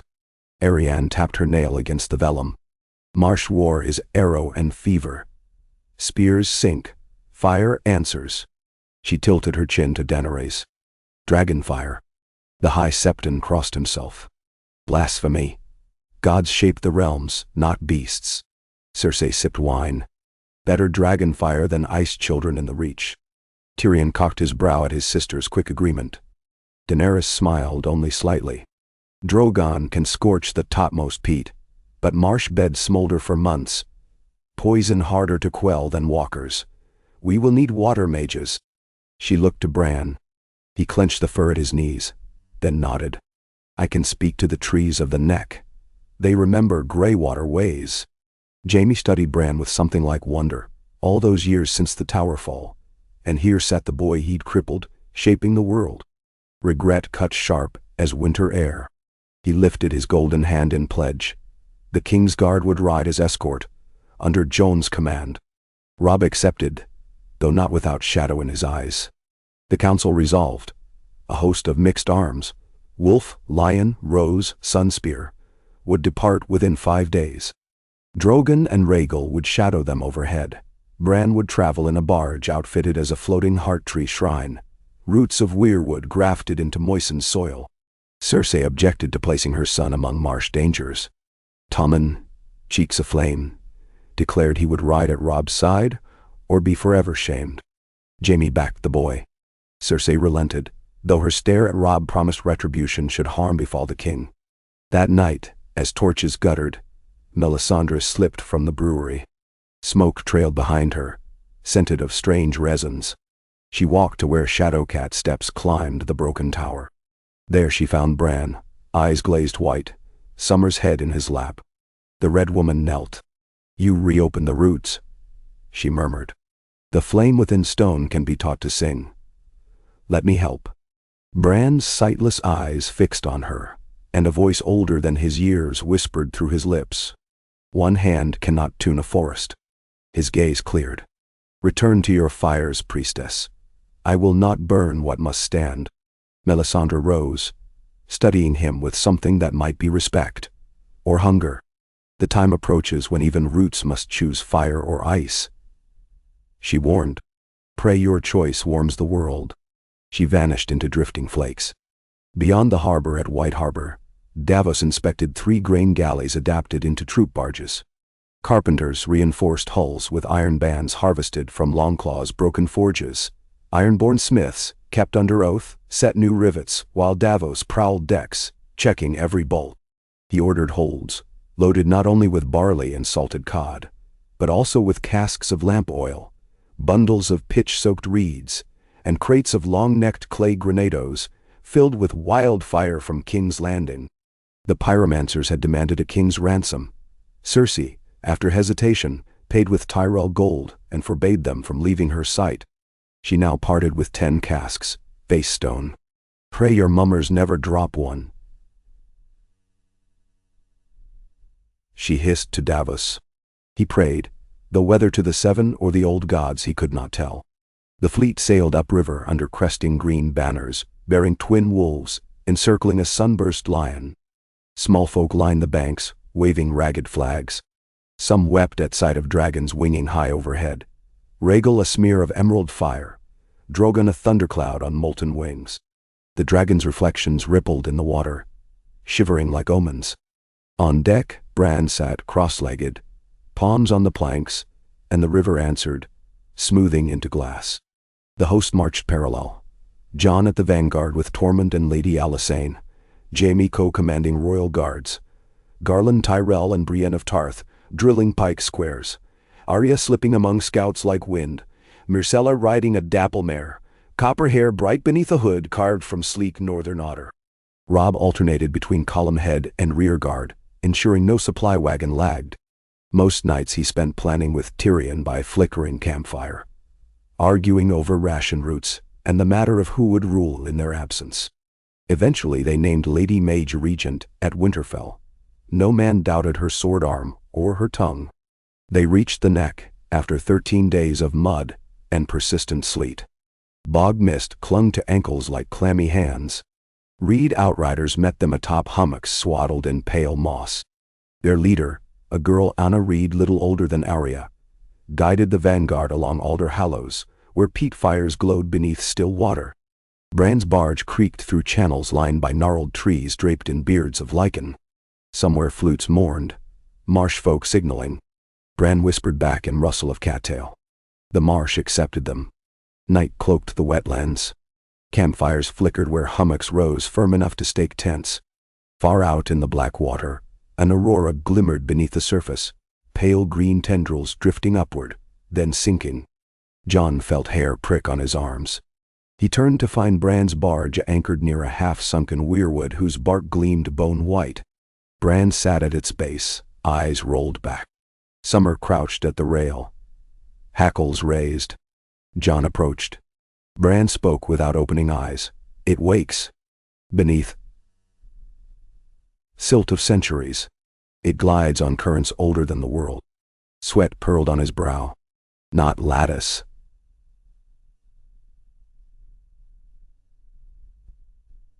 Something else.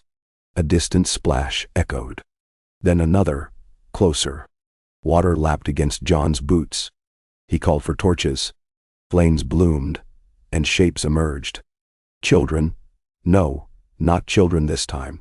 Elongated forms, limbs fluid, flesh pale and translucent, eyes blank white. They moved with eerie grace through the shallows, webbed fingers trailing luminous silk strands that coiled through water like underwater cobwebs. One creature lifted its face. A lamp's glow shone through its skin, revealing a skull too long, teeth needle fine. The camp froze. Lady Alicent roared, raising an axe studded with dragon glass. Jon checked her swing. Hold, until we know. Intent. The creatures halted at the edge of torchlight. Then, in a voice like wind whistling through reed pipes, the foremost spoke. We are the drowned seeds kin to forest children long hidden. Ice kills our wells. Heat poisons. You march with both. She pointed at Bran. He touched the deep rot. We felt the plea. Her gaze slid to Rhaegal's silhouette against the moon. And fire we fear, yet fire may cauterize. She laid a bundle on a floating mat of lily pads. Chunks of crystal gleaming amber, not blue. These are hearts of river flame. Break them in water. Ice flees. She bowed, body folding like eel. Our part. Then she and her kin slipped beneath the surface. Lanterns scanned but found nothing.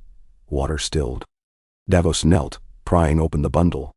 The shards felt warm against night chill. Bran hissed as if burned. They live, he breathed. Pieces of a sunken star. Jon weighed one in his palm, thinking of legends old Nan whispered.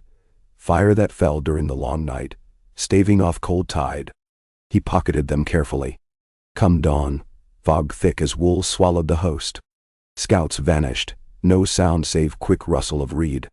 When the first scream ripped the stillness, Jon and Robb broke cover with axes ready.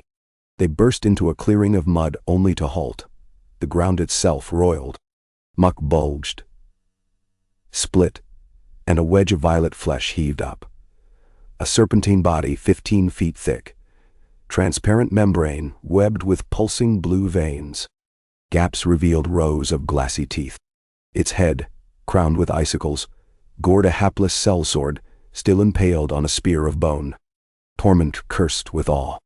River worm, he spat. Biggern leggins. Arrows pattered useless off slick hide. Drogon descended in a roar, flame torrent charring reeds. Fire slicked across the beast, skin popping like sap.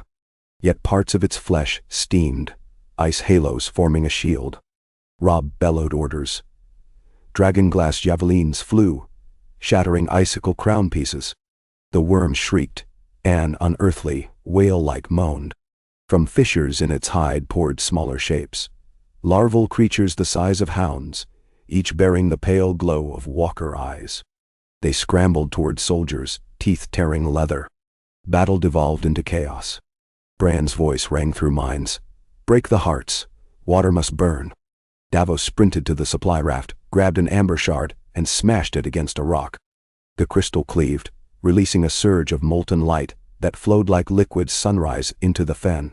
Wherever the current touched, ice cracked. The worm's hide steamed violently. Arya darted forward, slicing open a pocked wound. Amberlit water rushed inside. The beast convulsed, thrashing reeds into pulp. Drogon seized its neck, teeth clamping down. Rhaegal joined, green fire roaring. The worm writhed once more, then collapsed, body deflating, valves rupturing into geysers of steam and ichor. Larvae shrieked, dissolved in molten eddies. Silence crashed over the marsh, thin mist rising. Survivors panted amid crushed rushes. Amber light seeped into mud, dimming. Jon inspected the carcass. Under scales lay a nub of lattice, purple crystal ribbed like coral. Faint pulse struggling. He raised Longclaw.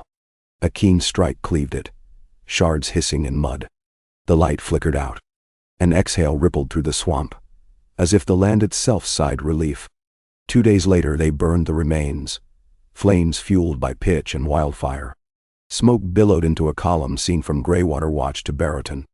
Howland Reed emerged from the haze, tears streaking soot. "You saved the neck," he told Robb and Jon, voice ragged. "My debt is all the days of my line." He clasped hands with Bran, bowing low. The trees rustled overhead though the air was still. When the host returned north, word of the Riverworm had flown faster. Balladeers sang of dragon wolf brothers slaying the marsh leviathan. Children whittled amber shards into tokens. Maesters debated if the drowned seeds were myth reborn. Yet among Conclave lords, story stoked fear. If such things slept in warm water, what horrors awaited in dark corners of the world? Cersei seized on that fear. In midnight councils, she argued Dragonfire must be placed solely under King's Landing command. Tyrion countered that no single throne could wield both ice and flame safely. Daenerys listened, silent, but her eyes hardened. Spring's first thaw trickled through Winterfell's walls, spreading rivulets along flagstones. The Conclave's final treaty neared, and pressure mounted like storm clouds. Reach envoys demanded road levies reimbursed. Ironborn muttered about debts unpaid. Dorne insisted on autonomy for border forts. Robb mediated with a patience earned in battle, but fissures widened. Then a raven arrived from Castle Black, feathers singed. Ranger patrol gone missing beyond Frostfangs. In their last flare message they had glimpsed 5 cloaked figures walking across a frozen waterfall.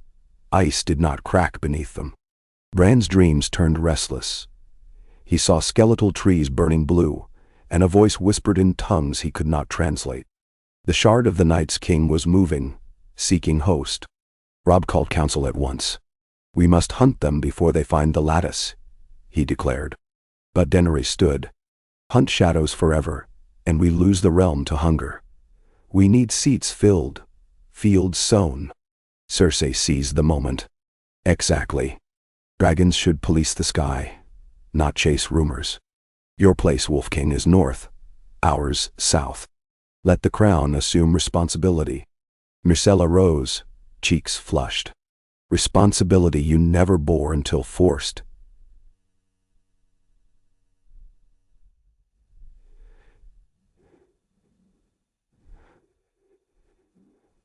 Silence rippled. Jaime's shoulders slumped. Tyrion stepped forward between lions and wolves. "This conclave cannot fracture now, else all we've bled avails naught. Permit me a compromise, a pact of triune guardianship. Dragons, wolves, and lions each host a shard of power, dragonglass, riverflame, and amber hearts, ensuring no single house rules Winter's bane." Eyes turned to him. He inhaled. "We cast the shards into 3 swords, sworn never to be drawn, save by unanimity of their bearers." Garland Tyrell murmured approval. Davos nodded slowly. Bran's gaze brightened. "Threefold binding echoes root, branch, and sky," he said. "The trees concur." Cersei near sneered, but Tommen tugged her sleeve. "Mother, let us be remembered," he whispered. At length she nodded. The blades were forged in Winterfell's solar forge, rebuilt by Celtic steel rites. Drogon's flame-tempered one, Rhaegal's another, common coal for the third, quenched in water infused with amber hearts and dragonglass powder. Maester Sam etched each fuller with runes. For lion, for wolf, for dragon. High Septon blessed them. Bran traced sap across hilts. When finished, light refracted through the blades in shimmering sheens. One gold red, one silver gray, one green black dot. Ceremony gathered all under Aurora sky. Robb accepted the wolf blade, naming it Vigil. Myrcella guided Tommen's hands to grasp the lion blade, christened Concord. Daenerys lifted the dragon sword, dubbed Dawnfire, its edge humming faint as wing beats. They crossed tips above Bran's head. In the hush that followed, wind died. Snowflakes hung suspended, glittering. Bran spoke. Let darkness know 3 flames burn at world's heart. Let none rise unchecked. He lowered his hands. The snow fell. Yet a night later, as revelers drank sour wine in charred Great Hall ruins now restored, a scream cleaved the fete. A guard dashed in, blood-soaked, gasping. The queen, Myrcella, taken. Panic ripped through chamber. Robb roared her name, sprinting toward courtyard. There, in torchlit swirl, he found a Kingsguard sprawled throat-slit, and gray wind whining beside gates torn open. Tracks vanished into whirling snow. Above the battlements, a lone figure paused. Gaunt, eyes gleaming with eater of light cold, Myrcella limp across his shoulder, her breath misting faint. Frost haloed the air around him. In his free hand he clutched the shards Jon had split, now fused into a single dark crystal. Jaime fired a quarrel. The bolt shattered against invisible barrier. The figure leapt from the wall, landing silent on snow. Frost blossomed underfoot. Deerwolves howled. Robb vaulted after, but something unseen slammed him back. He hit stone, vision bursting stars. Through blur he saw the kidnapper stride toward the godswood, snow parting. Bran seized Robb's sleeve from his sled.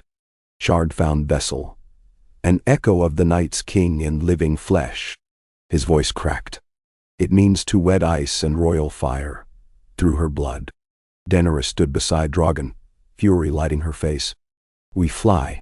Bran shook his head. Cold binds her. Fire too near will kill. Jon drew breath. Then we hunt on foot. Robb steadied, fists trembling. He heads north, wolves track, dragon shadow high, but no flame. He turned to Jaime. Lion and wolf. Jaime's sword rasped free. To the end. Arya already vanished into dark.